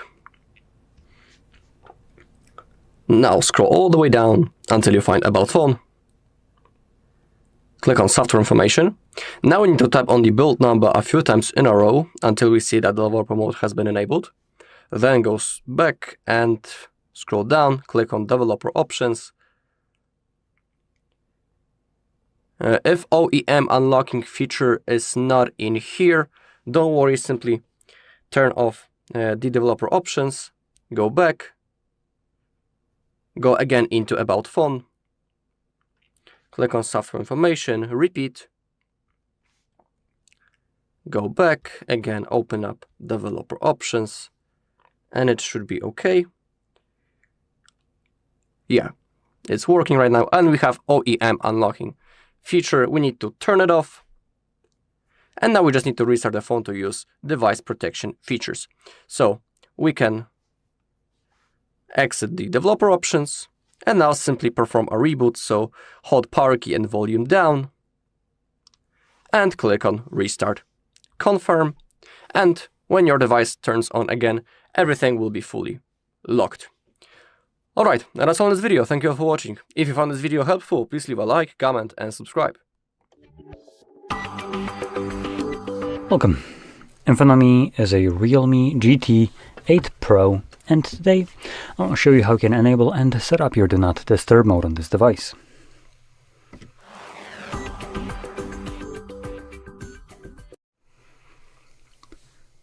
So, to get started, you will want to swipe down from the top right side of your screen like so, and this will pull down all the toggles. Now, well, not all actually, but somewhere in here by default we should have the Do Not Disturb mode visible. For me it is on the first page right over here. Just know that there's multiple pages, and if you can't find it on any of the pages, you will definitely be able to add it by clicking right here on this pencil, clicking on the plus, and then finding it somewhere in this list. Once you find it, you just simply tap on it. You can see it gets added, and from there click on done, and it stays. So once you have your Do Not Disturb mode in here, first time, I recommend holding it. When you do, it extends it, and now you can select more settings. This will take you obviously to the settings where you can customize a couple things, like for instance schedule mode. So in here you can create multiple schedules, and if you're planning to use any of them, once you set them up, just toggle them on like so. And you do have the option to set the start and end time, and also what days of the week you want it to run during. Now I will actually create one schedule in here, and I would recommend maybe doing the same thing, which will make it a little bit clearer later on once I explain what why we did this. Set one up sometimes in whatever time period where you know that it won't annoy you or you won't notice it turning on. So for me, that'll be somewhere in the middle of the night. So I will select something like 2 a.m. to 2:01 a.m. Now, I'm setting it deliberately just for a single minute and every single day of the week. Oops, I just closed it like a moron, so let's try that again. 1:01, cool, every day. Yep, there we go. So now this is enabled. And that's how I like to set it up, because there is an option missing that other devices have. So we're basically just solving a problem for manual usage. Now, before I refer to this later on the schedule, we can continue on with the settings. And in here we have calls and messages. Both together, you have just a single option to choose from. So, or single option to choose out of the 4, more like this. So we have none, everyone, contacts, or favorite contacts. So these are the people that will be able to bypass the Do Not Disturb mode. So you can select whichever one you want. I will select none, as it makes, as it would refer better to the last option, which is ring for repeated callers. So if someone calls you twice within a 3-minute period, whatever you have selected right here, which for instance right now no one should be able to call me, but if they do that twice within a 3-minute period, they will bypass this option. So this is pretty good in terms of emergencies. Usually people will spam call you till you pick up, so this would allow them to actually reach you somehow. While, without this, they will be calling you, and you might just get kind of like a little notification later on or something like that someone tried to call you, or just automatically going to go to voicemail. Actually, I haven't ever tested it out, but in any case, this would bypass this, which is great. And lastly, we have applications. You can select what applications won't be affected by the Do Not Disturb mode. Anyway, once everything is set up, we can just close this up. And now let's find the toggle and simply tap on it. Now, first time around, it will show you this pop-up. Turn on Do Not Disturb. And Do Not Disturb mode, you will only receive notifications for alarms, timers, and calendar events. And this is completely factually incorrect, because depending on how you selected calls and also options for the repeated callers and messages, obviously you will be receiving either one of those depending on how you set it up. And in this case, even the way I set it up, it's inaccurate, because if someone calls me twice, I will still be receiving a call.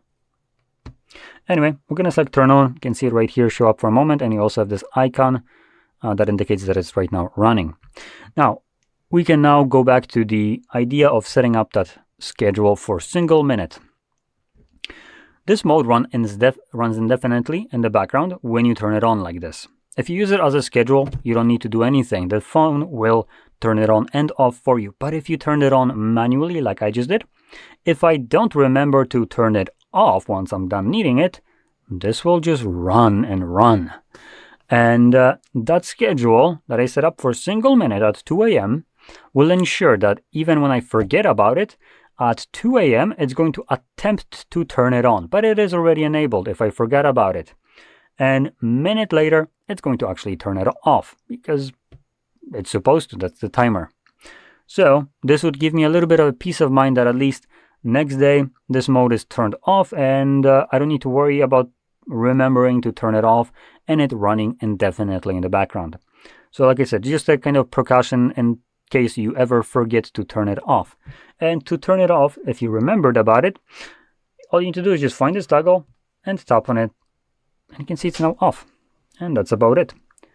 So in any case, if you found this video helpful, don't forget to hit like, subscribe, and thanks for watching.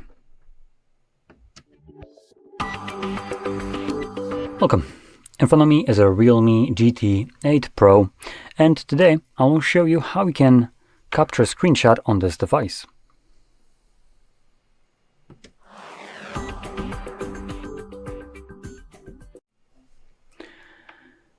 So, to get started, you will want to capture, or not capture, but open up the content that you wish to capture.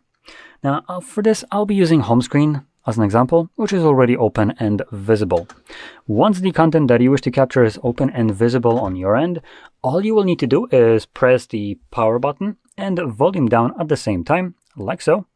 You get a pop-up with some save to mind space, whatever that is. Are we Alan Wake right here? We have also scroll shot and share. Scroll shot, even though it looks like you can press it, it actually wouldn't do anything right here. But anyway, that's how you capture a screenshot. Now you have another one with a 3-finger gesture, so it's just a swipe down, and you see it does the same exact thing. Whichever one you use, it's completely up to you. I do also want to talk about some other things. So you won't be able to always capture a screenshot. You can do this for the most part in literally like almost every application. So I actually deleted the one that I couldn't. Damn it. Forget to record this one to crap on it again. And I don't think I have Spotify, do I? Nope, I don't. Okay. So I'm just going to talk about it. So if you open up some kind of application, sometimes they will block screenshots and screen recordings. Now we care more in here about screenshots at this point. But both of these features use the same kind of, I guess, feature of Android. So applications that do this, do this to protect the privacy and security of the user, you. And it's primarily the best case use case scenario for this is, for instance, with bank applications, which try to protect your money. Now, I cannot imagine any better place than to use that than that. And on top of that, if you're trying to capture a screenshot, usually you would be trying to capture it because of some kind of confirmation of payment, which you won't be able to. But what you can do instead is download a document that confirms that payment, which banks usually give you that option to do so, right?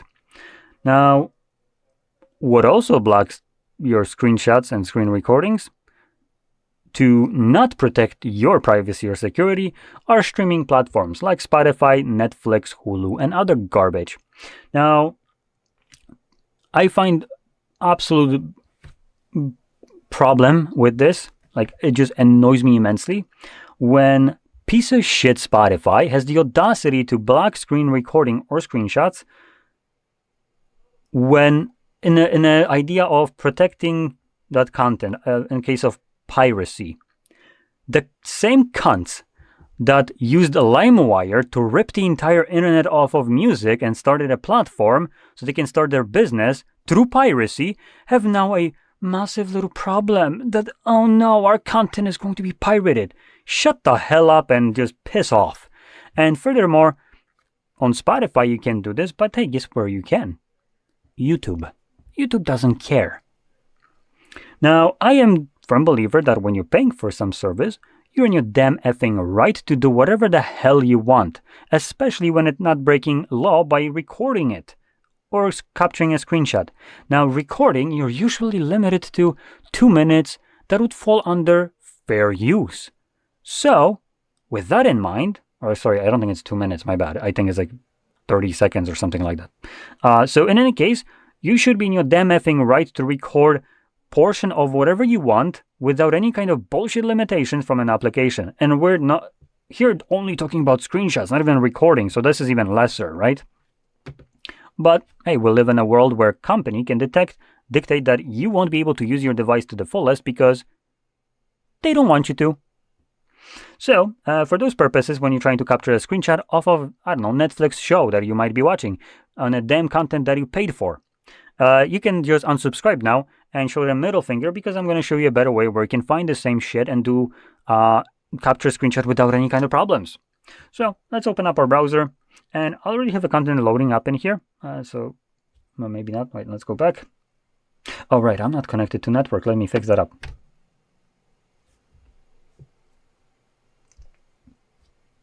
Let's go back.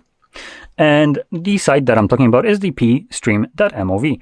And this is one that I've used myself. I am in no way associated with them. And I have no idea what it actually does, because it does recommend getting a plugin. And I've used this plugin on my own on my computer. And it does seem to do what it claims to do, but I have no clue what it actually does in the background as well from things that aren't disclosed, right? So just to give you a little bit of an example, I just clicked on first show that was like shown right somewhere here. And okay, it's not going to show this. But before, when you first click on it, it tells you that you can either get the extension for the browser that would help you basically get higher quality content and find more sources of the where you would be able to load this content from, or just use the default setup without it, right? So this is right now default setup without it. And when you click on it, you can see it automatically loads it up. The plugin also helps with buffering, from what I could noticed myself, as these usually take a bit to load them for some reason. But hey, guess what? Once it starts to load play, I can even do it right now. So just to show you, boom, there's a screenshot. Though right now it's just buffering, so not really much. But I can do the same thing right now. Look at that, it's a screenshot. Screenshot that you wouldn't be able to capture in a Netflix application or any other streaming platform. Even though you have never agreed to this, as you have never given consent to this, you have never agreed to terms of service, nor use, nor even downloaded the application on this phone, as Netflix comes pre-installed. And yet that garbage app has the audacity to block your screen recorder when you open it up, just because you opened it up. That's great. What's next? Will I automatically be charged money for clicking on a offer on eBay, for instance? Anyway, once you capture anything, you can find all the captured screenshot in your Photos application. So I'm going to open it up right now, and we're going to navigate to Collections. This will be the easiest way to find any kind of screenshot. In Collections, scroll down to Screenshots. Now, screenshots in here will also have screen recordings as well, which you can see right here. But in general, this is going to be a much easier place to find whatever screenshot you're looking for rather than trying to look for it in the entire media library. And here you can see we have a couple different screenshots. So it's the first couple that I captured, and there was the one from the browser, and once the content started playing. So there we go. That's all of the screenshots that I actually captured on the video here. Now, with that being said, I hope you found this very helpful, and if you did, don't forget to hit like, subscribe, and thanks for watching. Welcome. In front of me is a Realme GT8 Pro, and today I'll show you how you can enable and set up your portable hotspot on this device.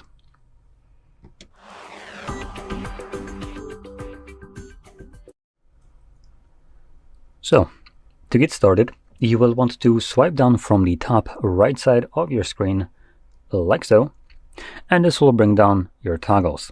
Now, somewhere in here, you should be able to find your hotspot toggle. For me, it's right over here. There we go. So you should be able to find it somewhere here. Now, if you can't, you will be definitely able to add it by clicking right here on this pencil and then clicking on that plus and finding it somewhere below right here. Now, once you do, you just simply click on it. It would get added, and now select done, and you're good to go. So anyway, let's go back to our hotspot now, and first time I recommend holding it, as this will show you things like the hotspot name and password. But let's not kid ourselves, none of us wants to type this in, so we're gonna select more settings, and then we're gonna navigate to hotspot settings, and luckily the device automatically knows that we want to change that horrible password, so it already selects it, and we can just get rid of it fully and then type in our desired password, which will need to have at least 8 characters in length. Now that can be letters or numbers or both. Now I'm gonna put in just numbers for simplicity's sake. It doesn't need to be super secure. It is a hotspot after all. And below that, we have some other options. Let me just get rid of the keyboard. So we have things like AP band. Huh? We only have one? Okay, that's a choice. Okay. So never mind. We don't have really AP band settings right here. We only have one. Now, I will be honest. I don't think this is normal. Just quickly look at this. Yeah, there's no way in hell this device only has Wi-Fi 2.4. So I will explain this, even though it doesn't show it on my end. I am almost certain that you will see 2 options in here at least. So going over this, you should be able to see the 2.4 gigahertz and 5 gigahertz. And the difference between them for hotspot purposes will be very minimal in reality. Now it will tell you that the 2.4 is more compatible, while the 5 gigahertz one is faster. Now, to you, this doesn't really matter. You're running your network off of a damn hotspot, or hotspot meaning on mobile network. Mobile network in itself isn't fast, so you're not going to be distributing this network faster than your mobile network actually does it. So the 5 gigahertz one kind of becomes redundant for this purpose, and it does have a single use case scenario, which I'm going to give you an example. So for the most part, you will want to use this one, as this 2.4 works with literally any device that has any kind of Wi-Fi connectivity. If a device says that it can connect to Wi-Fi no matter how old it is, it supports this standard. Now, if that old device that supports Wi-Fi, any kind of Wi-Fi, is like, old and whatever, and you enable the 5 gigahertz one, chances are that device will not see this hotspot, as it doesn't support 5 gigahertz. It's a newer standard. So therefore, you wouldn't be able to benefit from this kind of side. Now, like I said, 2.4 will be good enough for most case scenarios, as mobile network isn't fast enough to even accommodate for the 5.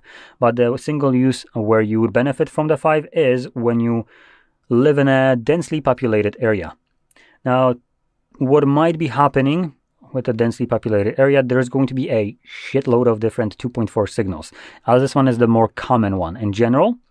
And when there is a lot of different signals like this, it basically becomes crowded to the point that if you imagine this as a road that is basically has a traffic on it. So each kind of device would be each car stuck in a traffic, and each basically 2.4 network is the car itself, right?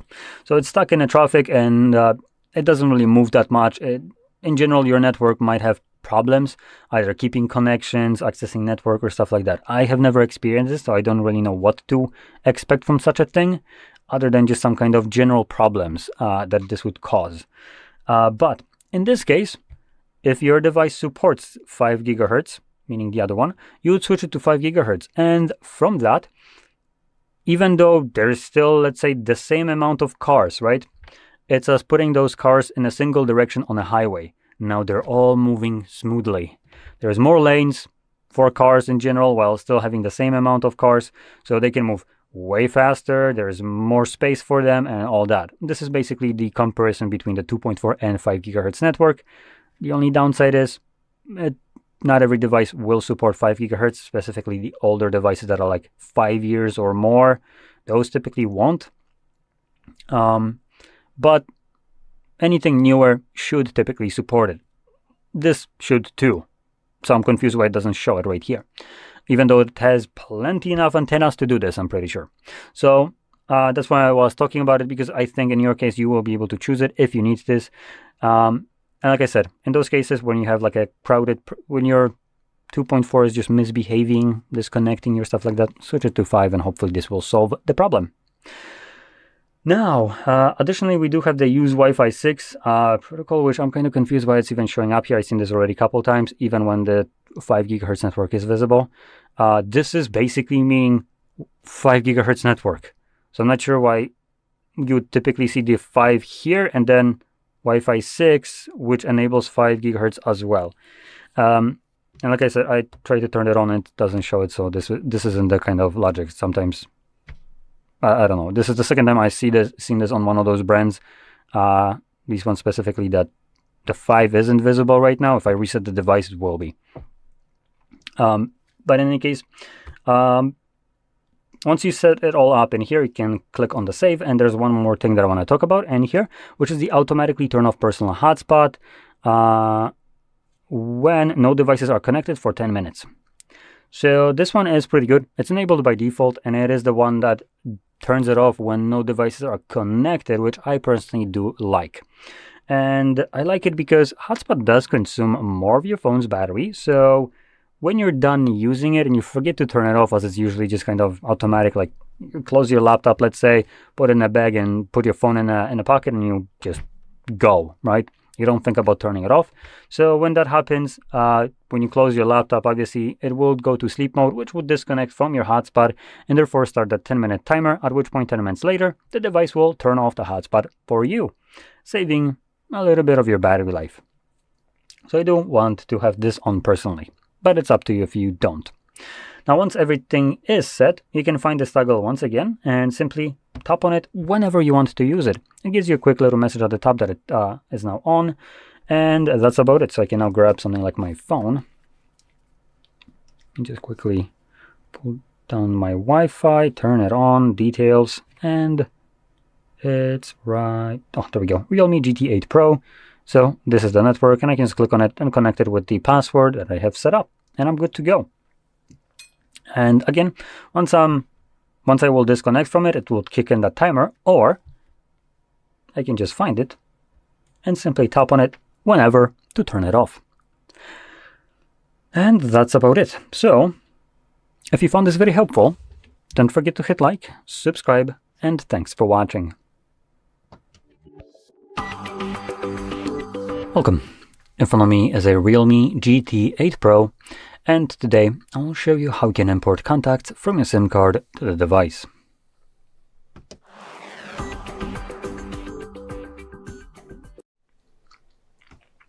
So, to get started, you will want to open up your standalone contacts application, which you will be able to find in the Google folder. First time when you open it up, it will get you this moronic pop-up, allow contacts to send you notifications. Now, it should have been more clear because it refers to contacts application. So there's no reason why Contacts application should ever be sending you any kind of notifications. What would that notification even be? Congrats, you have added a contact. Give yourself a pat on the back. So we're going to be not allowing this because there's no purpose to it. And I am signed in to the Google account on this device, which automatically Google is pestering me to sync device and SIM contacts. So in other words, let me translate it to English. Google basically here, let me get all of the data. Come on. I want to monetize the shit out of it. Obviously, we're going to select no thanks right here. I can go piss off. And if you want the data, I can pay for it like everyone else does. Disable. So that's what I will be recommending always, to not import it to the cloud. It's just my personal choice. And I will explain it a little bit further later on why I recommend this. But let's first get into the portion where we get to import our contacts. So we're going to navigate to Organize right here, and we're going to scroll all the way to the bottom to Manage SIM. Now this is using the shittier kind of option right here, which is the newer kind of version of this application, where you get the option to choose where to save contacts. And these abhorrent pieces of shit, meaning Google, have the audacity to basically give you this pop-up. Device and Google as only visible option. And then these absolute fuckers have the audacity to hide under more single option which says device only. Are you fucking kidding me right here? What happened? Was there not enough space on the screen? There's literally 2/3 of empty space. What the hell did you fucking hide more for? So let's be honest, this is only done to make you consider that there's no other option and stick with the first one that you will see where it says device, for instance. Because God forbid you would ever want to actually protect the privacy of other people, which never consented to having their goddamn data stolen by Google. Know your place, trash Google.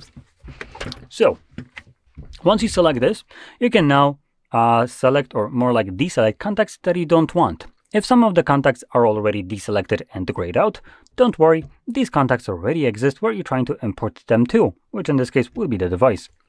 Now, like I said, you can deselect some of them, and from there, you can click on import, which will most likely present us with another moronic pop-up. Okay, no, it didn't this time. I don't know why it sometimes shows up or sometimes it doesn't, but I do want to kind of warn you against this if it does show up for you, as it could potentially, which is a pop-up for removing contacts of your copied, contacts that you have imported from your SIM card. So it will try to clear out, I think it says something like clear storage, SIM storage of imported contacts to basically save up or save some storage, right? And in no kind of logic does it ever tell you what's the benefit of clearing that storage is. And I will tell you to obviously keep it. Deleting these contacts serves you no purpose whatsoever. And this is only done to make you rely on Google even more, which entire contacts application is done to do so. And just to put that out there, the space on the SIM card that you have, the storage there, is designed to only store SIM contacts and nothing else. Now, when this abhorrent piece of shit app is getting in here and telling you to delete contacts to save up storage on there, what would I else be saving it for? There is nothing else I can store on there. So I might as well store physically a copy of the contacts that is on a damn SIM card that I can then take out of the device and put it in another one so I can have those contacts on other devices. It doesn't benefit me in any way to remove them. They never get in the way either, and they're there as a safe backup. So Google is here just trying to remove your backup for no reason. Anyway, once you import your contacts, you will be able to find them in your list, right over here. Now, depending on where you imported them, they will obviously show up by default right here, as by default you will have all contacts selected, which shows the contacts from every kind of location. But you can click right here and choose to show contacts either from only the Google account, the SIM card, or the device. Now, going back to the reason why I don't recommend importing contacts to the cloud, or to Google specifically, is the reason that when you import them, these contacts automatically gain the ability to have much more options or information assigned to them. Let's first start off with the SIM ones. So if I click on one of those and then select edit, well, they exist literally everywhere, but it doesn't matter. These aren't actual real contacts, so don't worry, I'm not a hypocrite. You can see this is like the star 111 hash. So anyway, let's first go to the SIM one, edit it, and you can see in editing this contact, I only get the number for that contact and the name of the contact. Nothing else. Now that same contact, if I go back, edit it on the device which I imported, you can see now I can add contact photo, cover photo when that contact is calling me. I can add first name, last name, company name, phone numbers, which I can add multiple different numbers. I can add labels, I can add notes, I can add email, date of birth, address where that person lives, and under other I have additional information.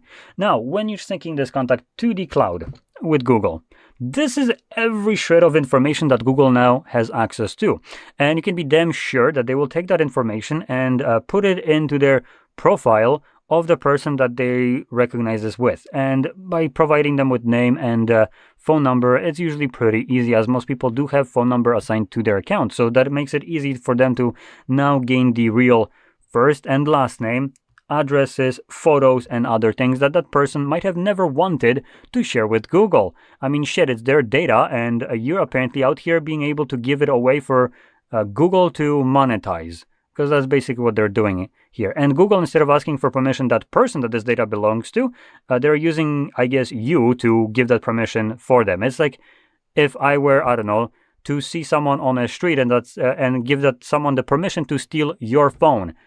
You get your phone stolen. Big whoop, I gave someone permission, cry me a river.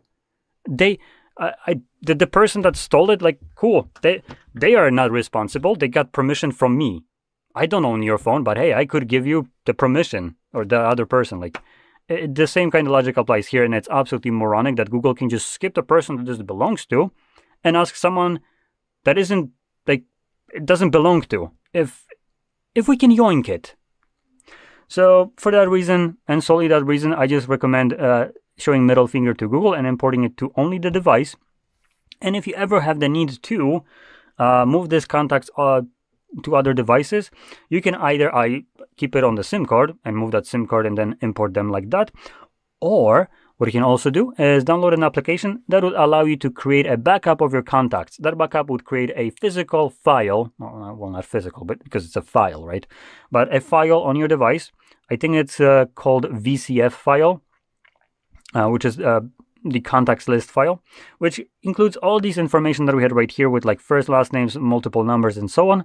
And then you can move that file to like a USB drive, email it to yourself, and then click on it on other devices to open it up and automatically, like, single click import all contacts. It's super easy, nice, and solves the problem of Google being the middleman that yoinks all your personal information of your friends and family. So anyway, that about sums it up. So anyway, I hope you found this very helpful, and if you did, don't forget to hit like, subscribe, and thanks for watching. Welcome. In front of me is a Realme GT8 Pro, and today I will show you how you can enable power saving mode on this device.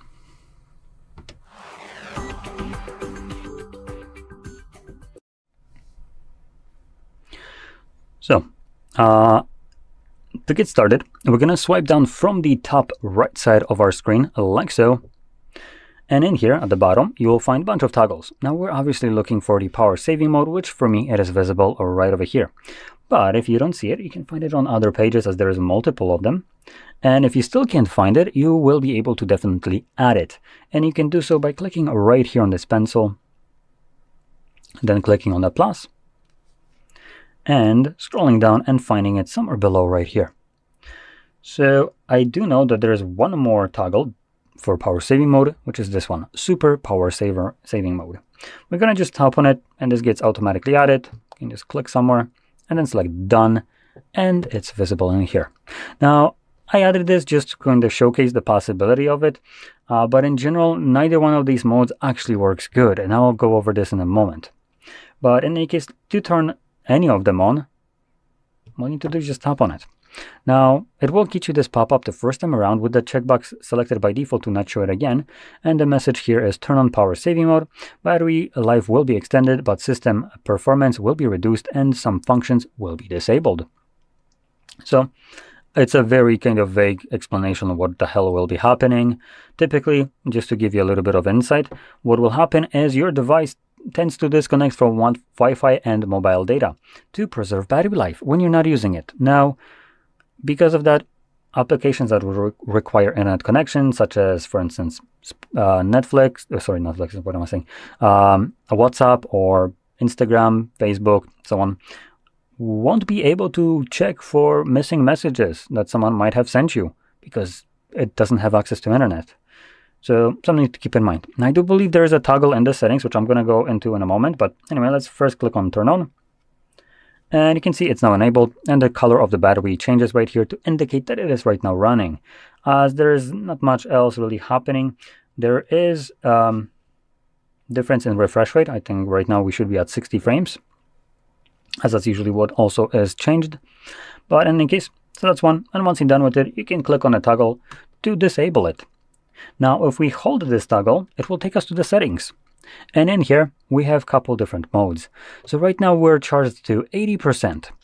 And that 80% gets us 24 hours and 10 minutes. Now in power saving mode, it gets us 26 hours.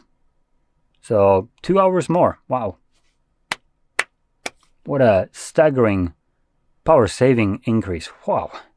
And then in super power saving mode, we get less than 2 hours extra on top of that. So, wow, that is below 4 hours extended battery on a 1 day battery life when you have 80%. Just, wow, that is the most pathetic gains I have ever seen. So, now, I find this absolutely insulting as a power saving mode that Realme, Oppo, OnePlus, and Vivo, all owned by the same parent company and all phones having the same shit power saving mode, to be just absolutely inexcusable. This is not a power saving mode. This is an insult. And reason for that is let's turn on the super power saving mode. That gets you the whopping 4 hours of battery life. Yes, we're going to turn it on.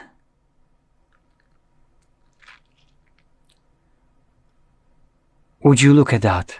We're getting less than 4 hours of extra battery life, and we don't even have the damn wallpaper on anymore.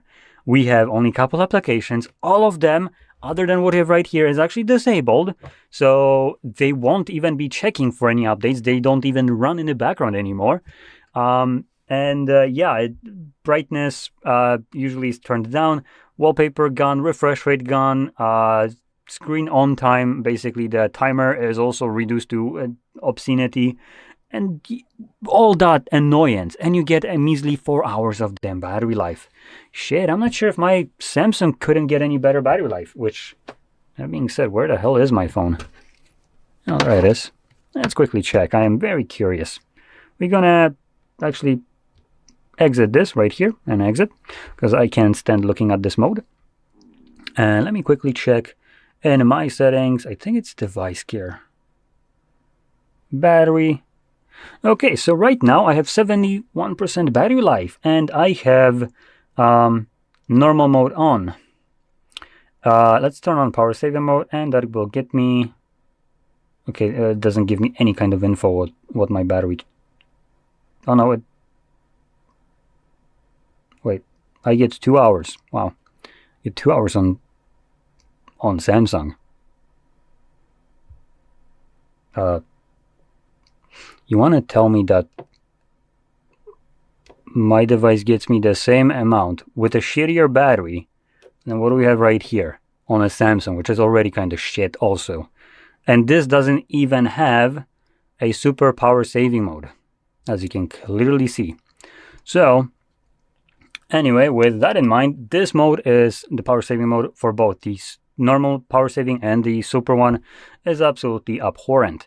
Now, you can probably get much better battery life from just managing the battery yourself. And just to give you a couple little tips that you can do to increase your battery life would be, let's navigate to our toggles again and turn off any kind of bullshit that we don't use.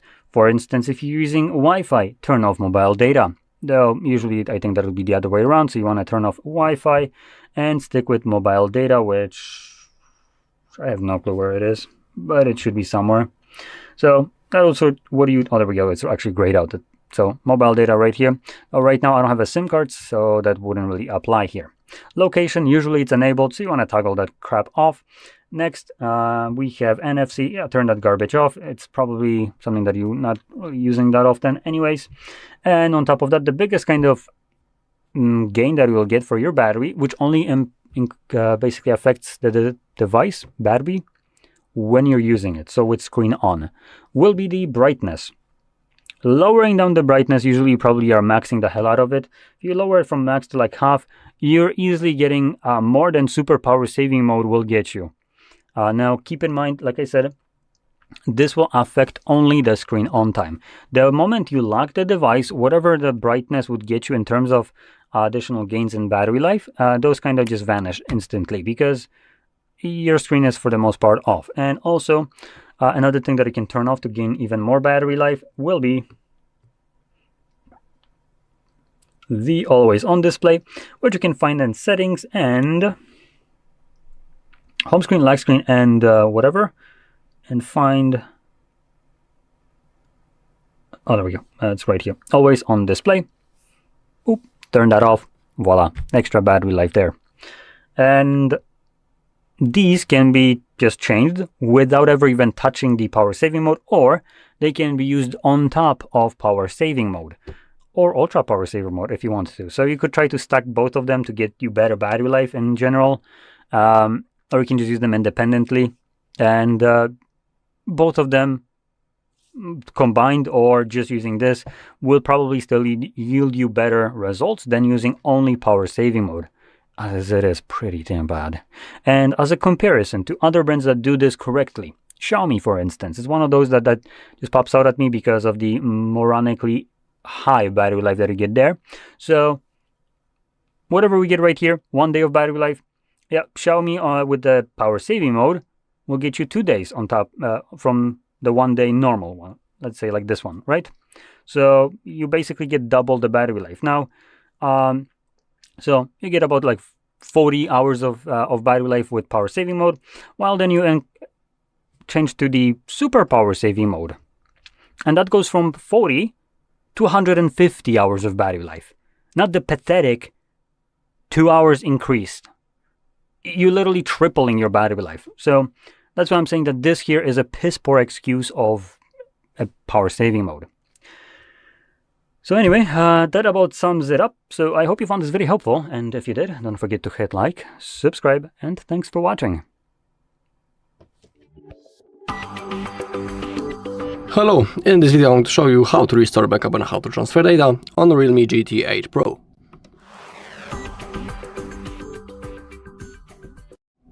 Okay, first I'll show you how you can transfer the data from your previous device into your Realme, then I'll restore the backup from Google One, and then I'll show you how you can restore the backup from your PC. So let's begin. And select your language. As you can see, we are doing the setup process. And then select your region and click on next. Click on next once again. And now we have the option that we are interested in, setup using another device. As you can see on my old phone, and an option for the setup appeared. But first, let's select the device type of our previous phone. Now let's click on setup. If it doesn't appear, you can manually scan this code using your camera app. So now scan the code. Also need to verify by drawing my screen lock. Now, as you can see, our Realme is automatically connecting to the Wi-Fi. Now we need to wait a little bit.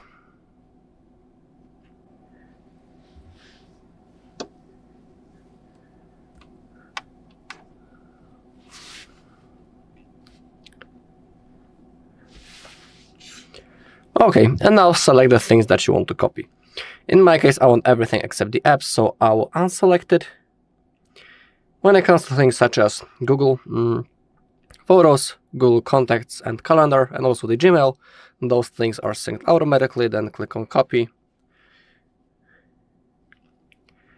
Now you can select the unlock method.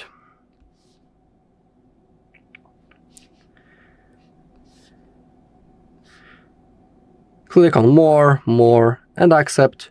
We can also turn on the backup functions, always highly recommend to do it. Select your search engine and the browser. Click on set as default. Click on more. You can enable that feature that will let you launch the Gemini by simply saying, "Hey Google." It is up to you. I don't want anything else. We're nearly done. Okay, copying is finished, so click on done. Click on next. Click on more. Agree. Select navigation method, gestures or buttons. Then click on done. Okay, all set. And now we are ready to use our device. Also, don't disconnect from the Wi-Fi yet, because some of the things might still be synced in the background. You'll be able to monitor it right in here in the notification bar. You can see that Google Contacts are being synced. So wait until everything is downloaded and restored. And now I'll go straight into the second method, which will be restoring the backup from Google One.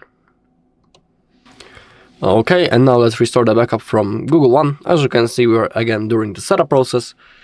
But this time, when we have possibility to set up our phone using another one, we need to click on skip.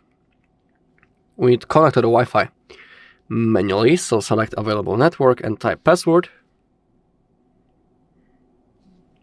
Then hit on save and click on next. Now we need to wait a little bit.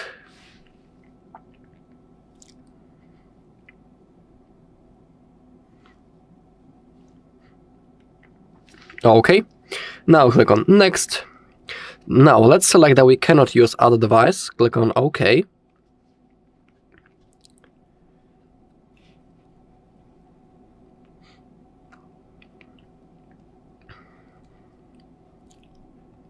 And now we have the possibility to sign in into Google account. And it is really important that we need to sign in into the exact same Google account on which we made the backup before, because if you sign in into wrong account, you won't have possibility to restore your backup. So first type the mail.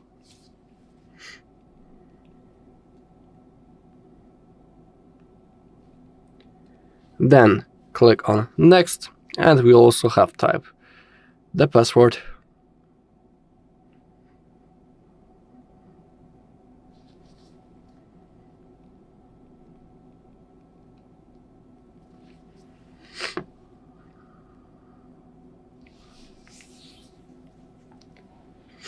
Okay, and now I also need to verify on my second device, so you just need to give me a second.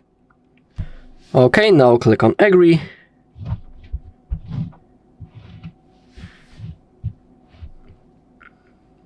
And now select the backup that you want to restore. In my case, I want this one. When it comes to things such as Google Photos, Gmail, Calendar, and Drive, they are synced automatically. And I want to restore everything except my apps, so I will unselect them, and now click on restore if you have selected everything that you want. Okay, and now we have to go through the setup process, so we can set the unlock method. I'm about to skip it. It's always available later in the settings. And now we have the Google services. Simply click on more and accept. Now we have backup services. They're also really useful, so I will turn them on. Now we need to select the default browser and the search engine. I'll pick Google Chrome as my default browser, and also the Google as my search engine. Let's continue the setup. Click on more and next. In here we can turn on the feature that will let us turn on the Gemini by simply saying, "Hey Google." And why not? Let me turn it on. Okay, now we need to wait.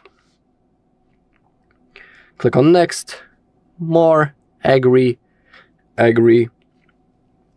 Select the navigation method, buttons or gestures. Hit on Done. We are all set. Click the arrow, and now we are ready to use our phone. As you can see, some of the things are being restored in the background, so don't disconnect from the Wi-Fi yet and wait until everything is synced. Okay, that was the second method, and now I'll show you how you can restore the backup from your PC.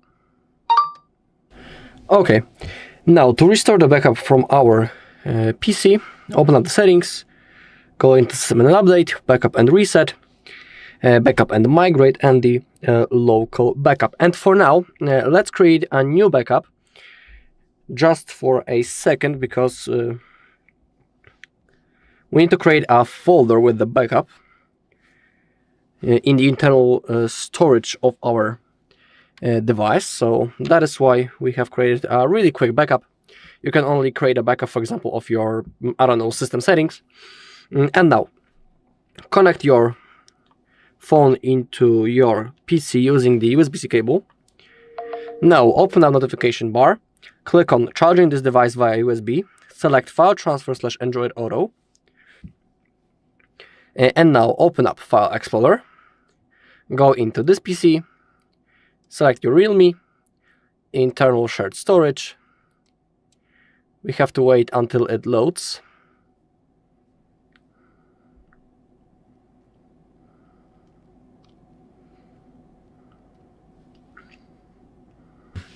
Open up the internal shared storage. Now go into Android, Data, find the folder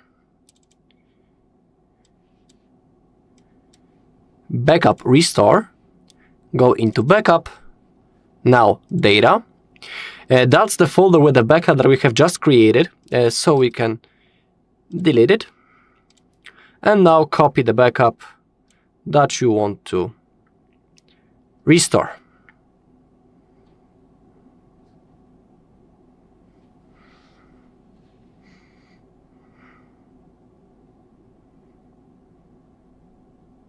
It may take a little bit, so simply be patient.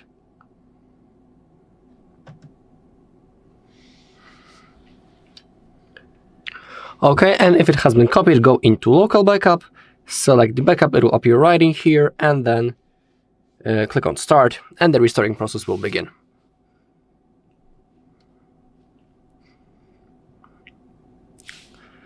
Okay. Alright, now that's all on this video. Thank you for watching. If you found this video helpful, please leave a like, comment, and subscribe. Welcome. In front of me is a Realme GT8 Pro, and today I will show you how you can hard reset this device through settings.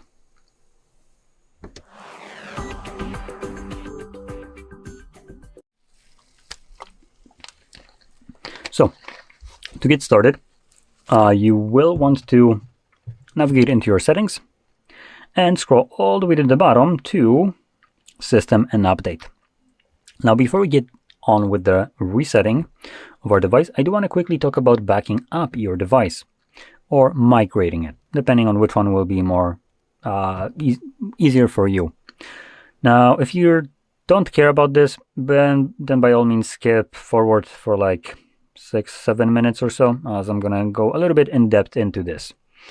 So, going on with this, right here you have backup and reset options. So we're going to click on that, and you have two options. You can either back it up using Google or back it up and migrate using the proprietary way of Oppo, Realme, Vivo, OnePlus kind of application. They all have the same one. So they all use the Clone Phone app.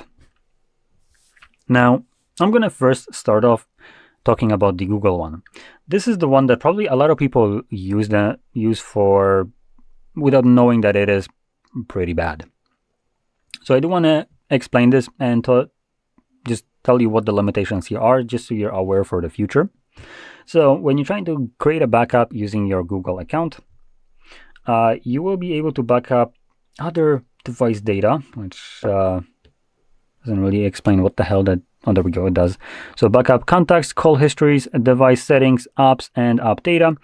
SMS and MMS messages, and SIMs to your Google account.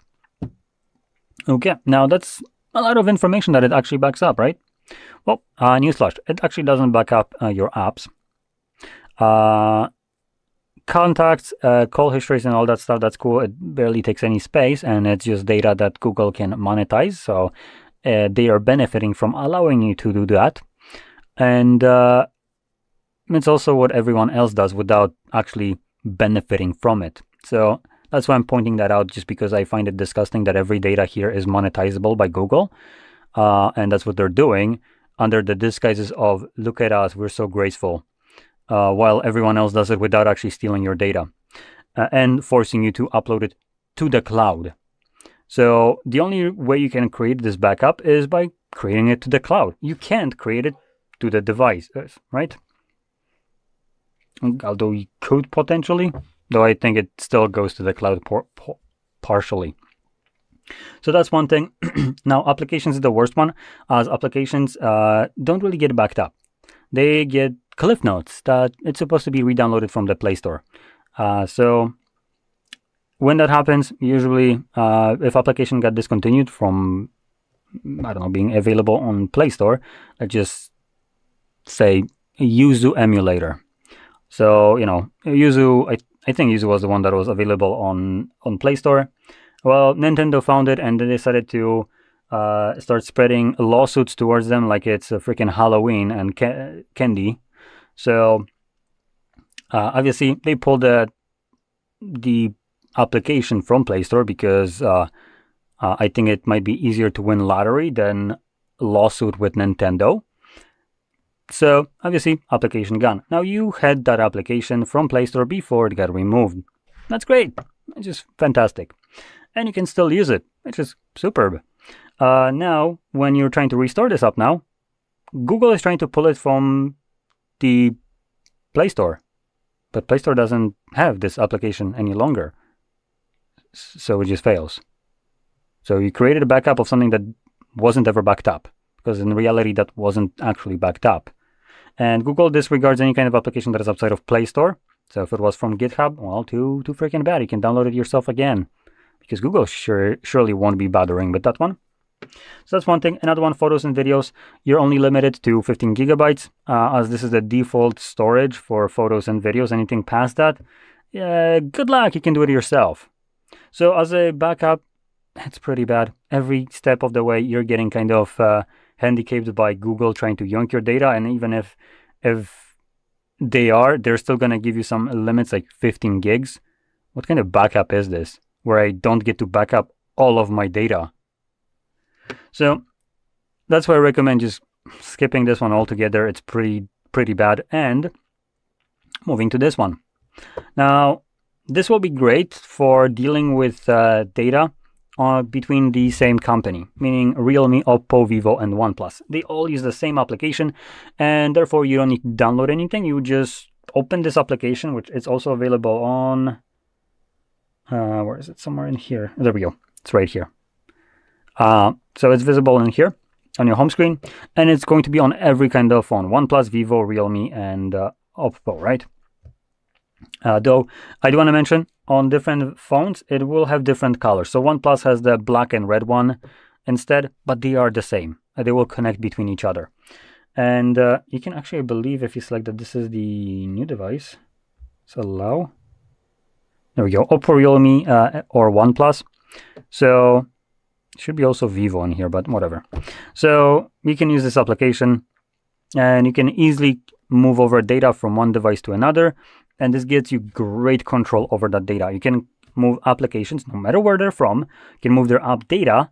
You can obviously move all the call logs, contacts, messages, and so on. And these don't get uploaded to the cloud. The two phones will create, or phone and tablet, depending on where you're moving it, these will create a hotspot between each other. And they will just kind of send it through that hotspot to each other. So it's pretty great. And if you have other devices, and you want to migrate to a new device, and for instance, or just create a backup to a old device, whatever it is. So as an example, if this is your new or old device, if you want to reset it and you're trying to back up this data and you have a Samsung as an old or new device, whatever it is, right? You would need to download what Samsung has as an equivalent of this application, and Samsung uses Smart Switch.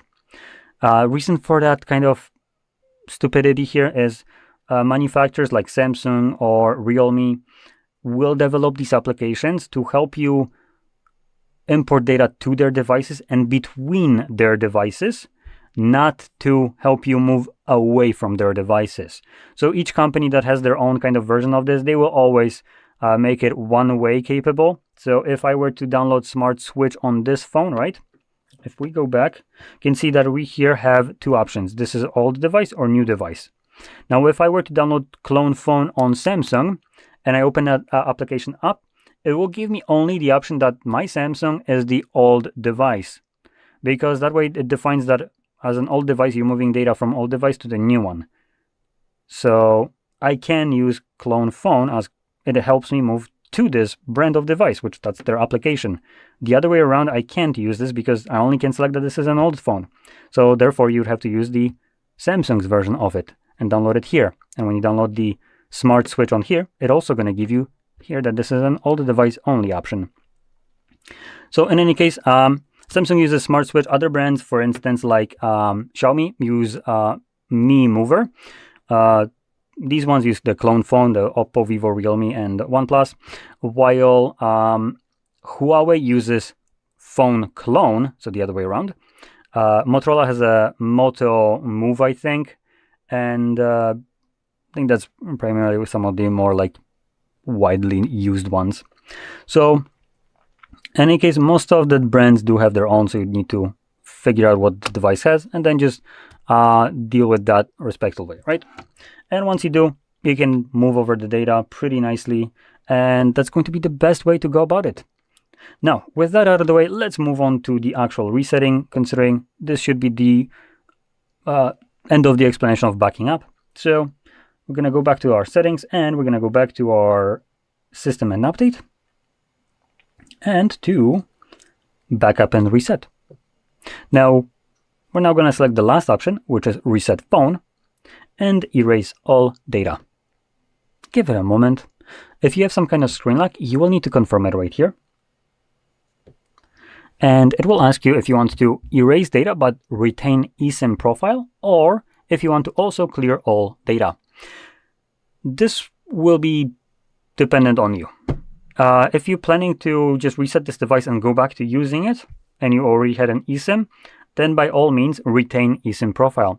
If you have been using eSIM and you're resetting it and you got a new phone, and then you probably want to select the second option, which is clear all data. Now, if you haven't been using eSIM and here you never connected it, honestly, it doesn't matter what you select, as you never added one, so it doesn't have any kind of, doesn't differ between.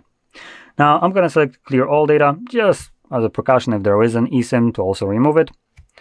And it gives us this quick message, clear all data. All data, including your eSIM information, will be cleared permanently. This operation cannot be undone, but won't cancel any mobile service plans. Again, our device should be already backed up, so there is nothing that should catch us off guard right here, so we're just going to select clear. And this will begin factory resetting the device and should take about 2 minutes max to finish up. Now, when it's completed, we will be presented with Android setup screen. So I'll be back once that is visible for me.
And as you can see, the process is now finished and you can set up your device however you like. So if you found this very helpful, don't forget to hit like, subscribe, and thanks for watching.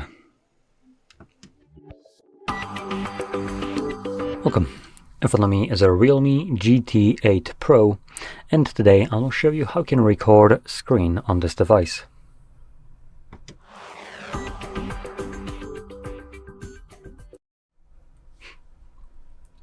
So, to get started, you will want to swipe down from the top of your screen.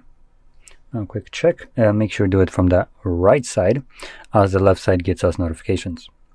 And in here, you will be looking for the screen recording toggle. For me, it is on the second page right over here, but if you don't see it on any of the pages, you will need to add it. And you can do so by clicking right here on this pencil. And we're going to now click on the plus, and you can find a bunch of toggles in here. Obviously, you're looking for the screen recorder. If it's looking like this grayed out, that means that it's already added. But if it's looking more, more visible like everything else here, then that means that you can add it. And you can do so by just simply clicking on it. And you can see it just zips to the top, and you can now click on done, and it's in the list. So finding a screen recorder again here, we can now hold it, and then we can select more settings, and this will take us to the actual settings where we can change, for instance, one of the most important things, which will be the definition. Now, for some moronic reason, companies are still setting this up in medium, which is 720p resolution, like it's 2000. Yeah, we're going to be changing that to 1080p. This is the highest one we can, so we're going to go with that one, and then click on OK. Additionally, we also have a frame rate below that, which is set to dynamic. Now, I personally don't care about the dynamic, even though it records up to 144 frames per second. For the typical kind of use case scenario, for instance, uploading it to social media or anything like that, you will be capped to 60 frames anyway. I mean, the footage that you upload, no matter what the frame rate of it is, it's going to be played at 60 or lower. So as an example, if you're recording at 144, if you upload it to YouTube or Instagram, it gets automatically lowered down to only 60. So recording in a higher one doesn't really make much of a sense. And additionally, playing it back on, for instance, normal screens, like at work or anything like that, this kind of footage that has 144 frames, typically monitors at work are 60 anyway, so you also don't get to see that. Now, if you're planning to record this and view it on this phone, then that's fine. You will be able to obviously view it at this frame rate, but in general, I'll be selecting 60 and probably recommending that for the most cases. Now, there are some other things in here, but I'm not really going to go into them. So let's close this up and then find the toggle once more and simply tap on it. Now, first time around, it will get you this pop-up, allow screen recorder to record audio. We're going to select while using the app.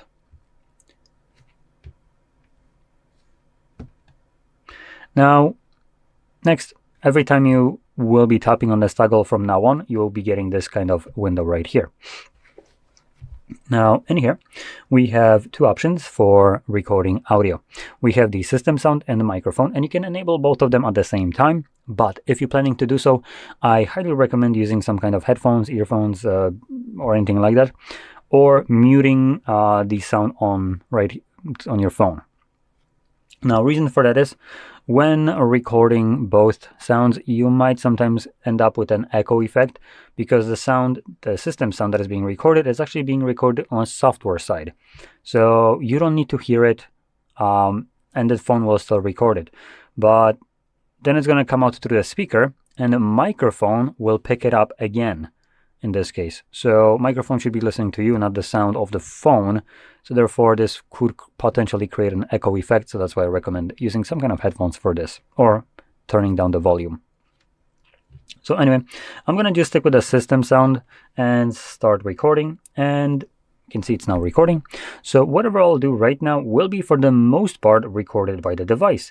And I'm going to open up two different applications as an example. So number one, I'm going to start off with, let's see, maybe, what would be a good one? Yeah, screw it, let's go YouTube. So there we go, there's YouTube open. I'm gonna scroll a little bit. And next I'm gonna open up a garbage application, like this one.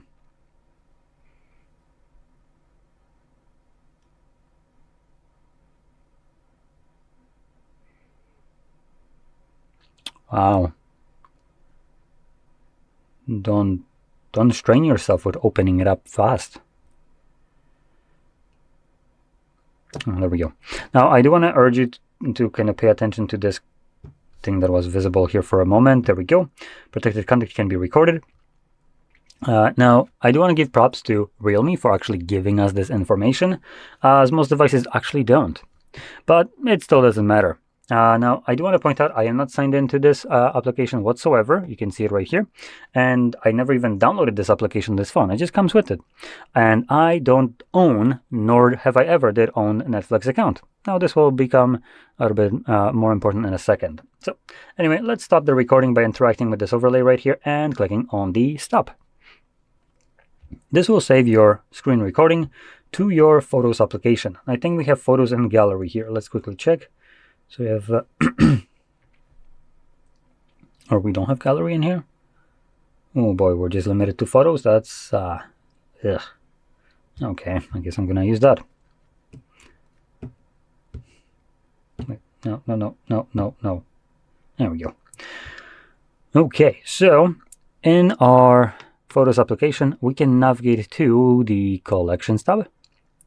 And in here, typically you would be able to find your screen recordings in something like Screenshots album, like this one, which it is, and Videos album.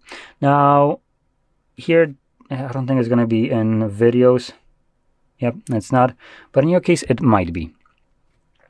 Now, anyway, so I'm going to find it in here, and I can just click on it to start playing it back. Now, in a second, what you're about to see is obviously the feature working as it intended, and also working in a way that you wouldn't want it to work, which is also as intended. So Android has this feature to block screen recordings and screenshots to protect the privacy and security of the user, and it's most commonly and more likely most correctly used in applications like bank apps. These obviously are protecting your funds, so it's best that some kind of malware that would try to use screen recording or screenshots to gauge your, for instance, pins that you're putting in to log into your bank and passwords. You wouldn't want this malware to be able to ever see this, right? So therefore, when it tries to do this, all it gets is this. Nothingness. So in this case, that is good. And obviously, bank applications allow you to capture content in there through other means. So for instance, if you made some kind of payment and you want to get a confirmation of it, you can always download a document as a confirmation. So you have a way around it. Now, Netflix, on the other hand side, is abhorrent garbage, which just kind of decides, you know what, screw you, you're not going to capture it because, you know what, we're going to use you as a means to basically protect our privacy and security from piracy. Like it's your damn business to do that. You paying these cunts for the service. You shouldn't be responsible to protect it. It's not your fucking job. You're paying them, not... They don't pay you for you to do this. So you shouldn't give two shits about this. There is no reason why this should ever be happening, either when you're paying or when you're not paying. It's none of your concern if content is being stolen or not. It doesn't concern you whatsoever.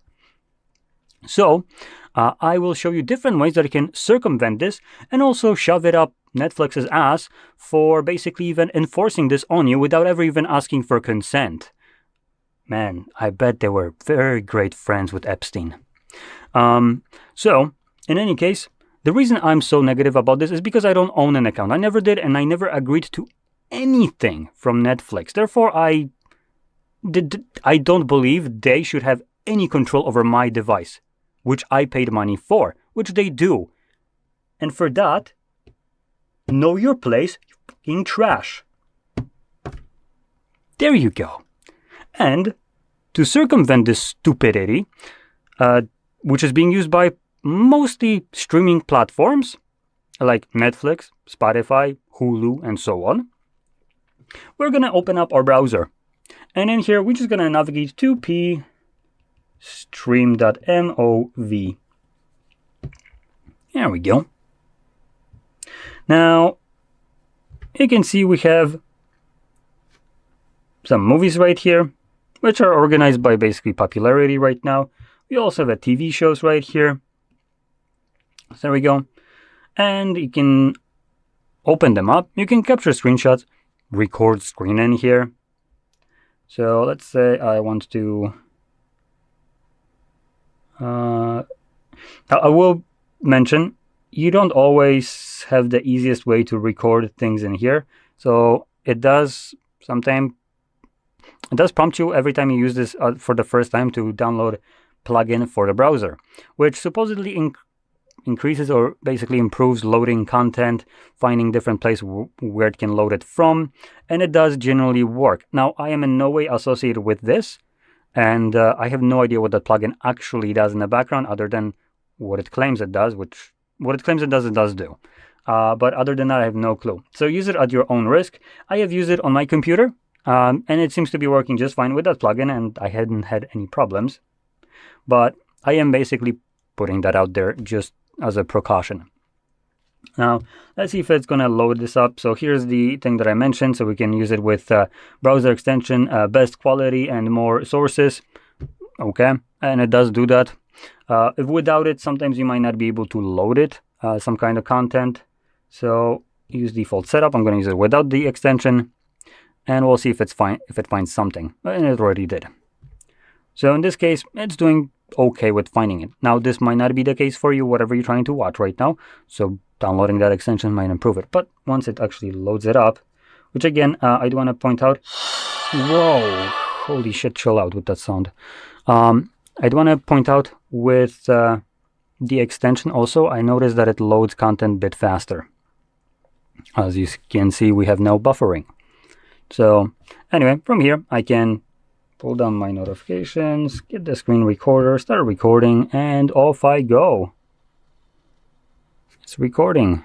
Oh, buffering. And anyway, let's just stop it and also show this. So obviously this is playing some kind of, I think it was a movie, and it was doing it no problem, and I could have been recording that screen no problem. Unlike Netflix. Now, when you're paying for a subscription to some dog shit like that, you should be in your right to be able to record it. For whatever reason, you legally can record and share content up to, I think it's like 2 minutes, without ever breaking copyright laws, right? So in this kind of logic, there's no reason why you should be blocked. And now let's open up our photos and view that content, which technically doesn't fall under piracy, considering it's only 2 minutes of content, right? Or under 2 minutes. So, oh, look at that, it's playing.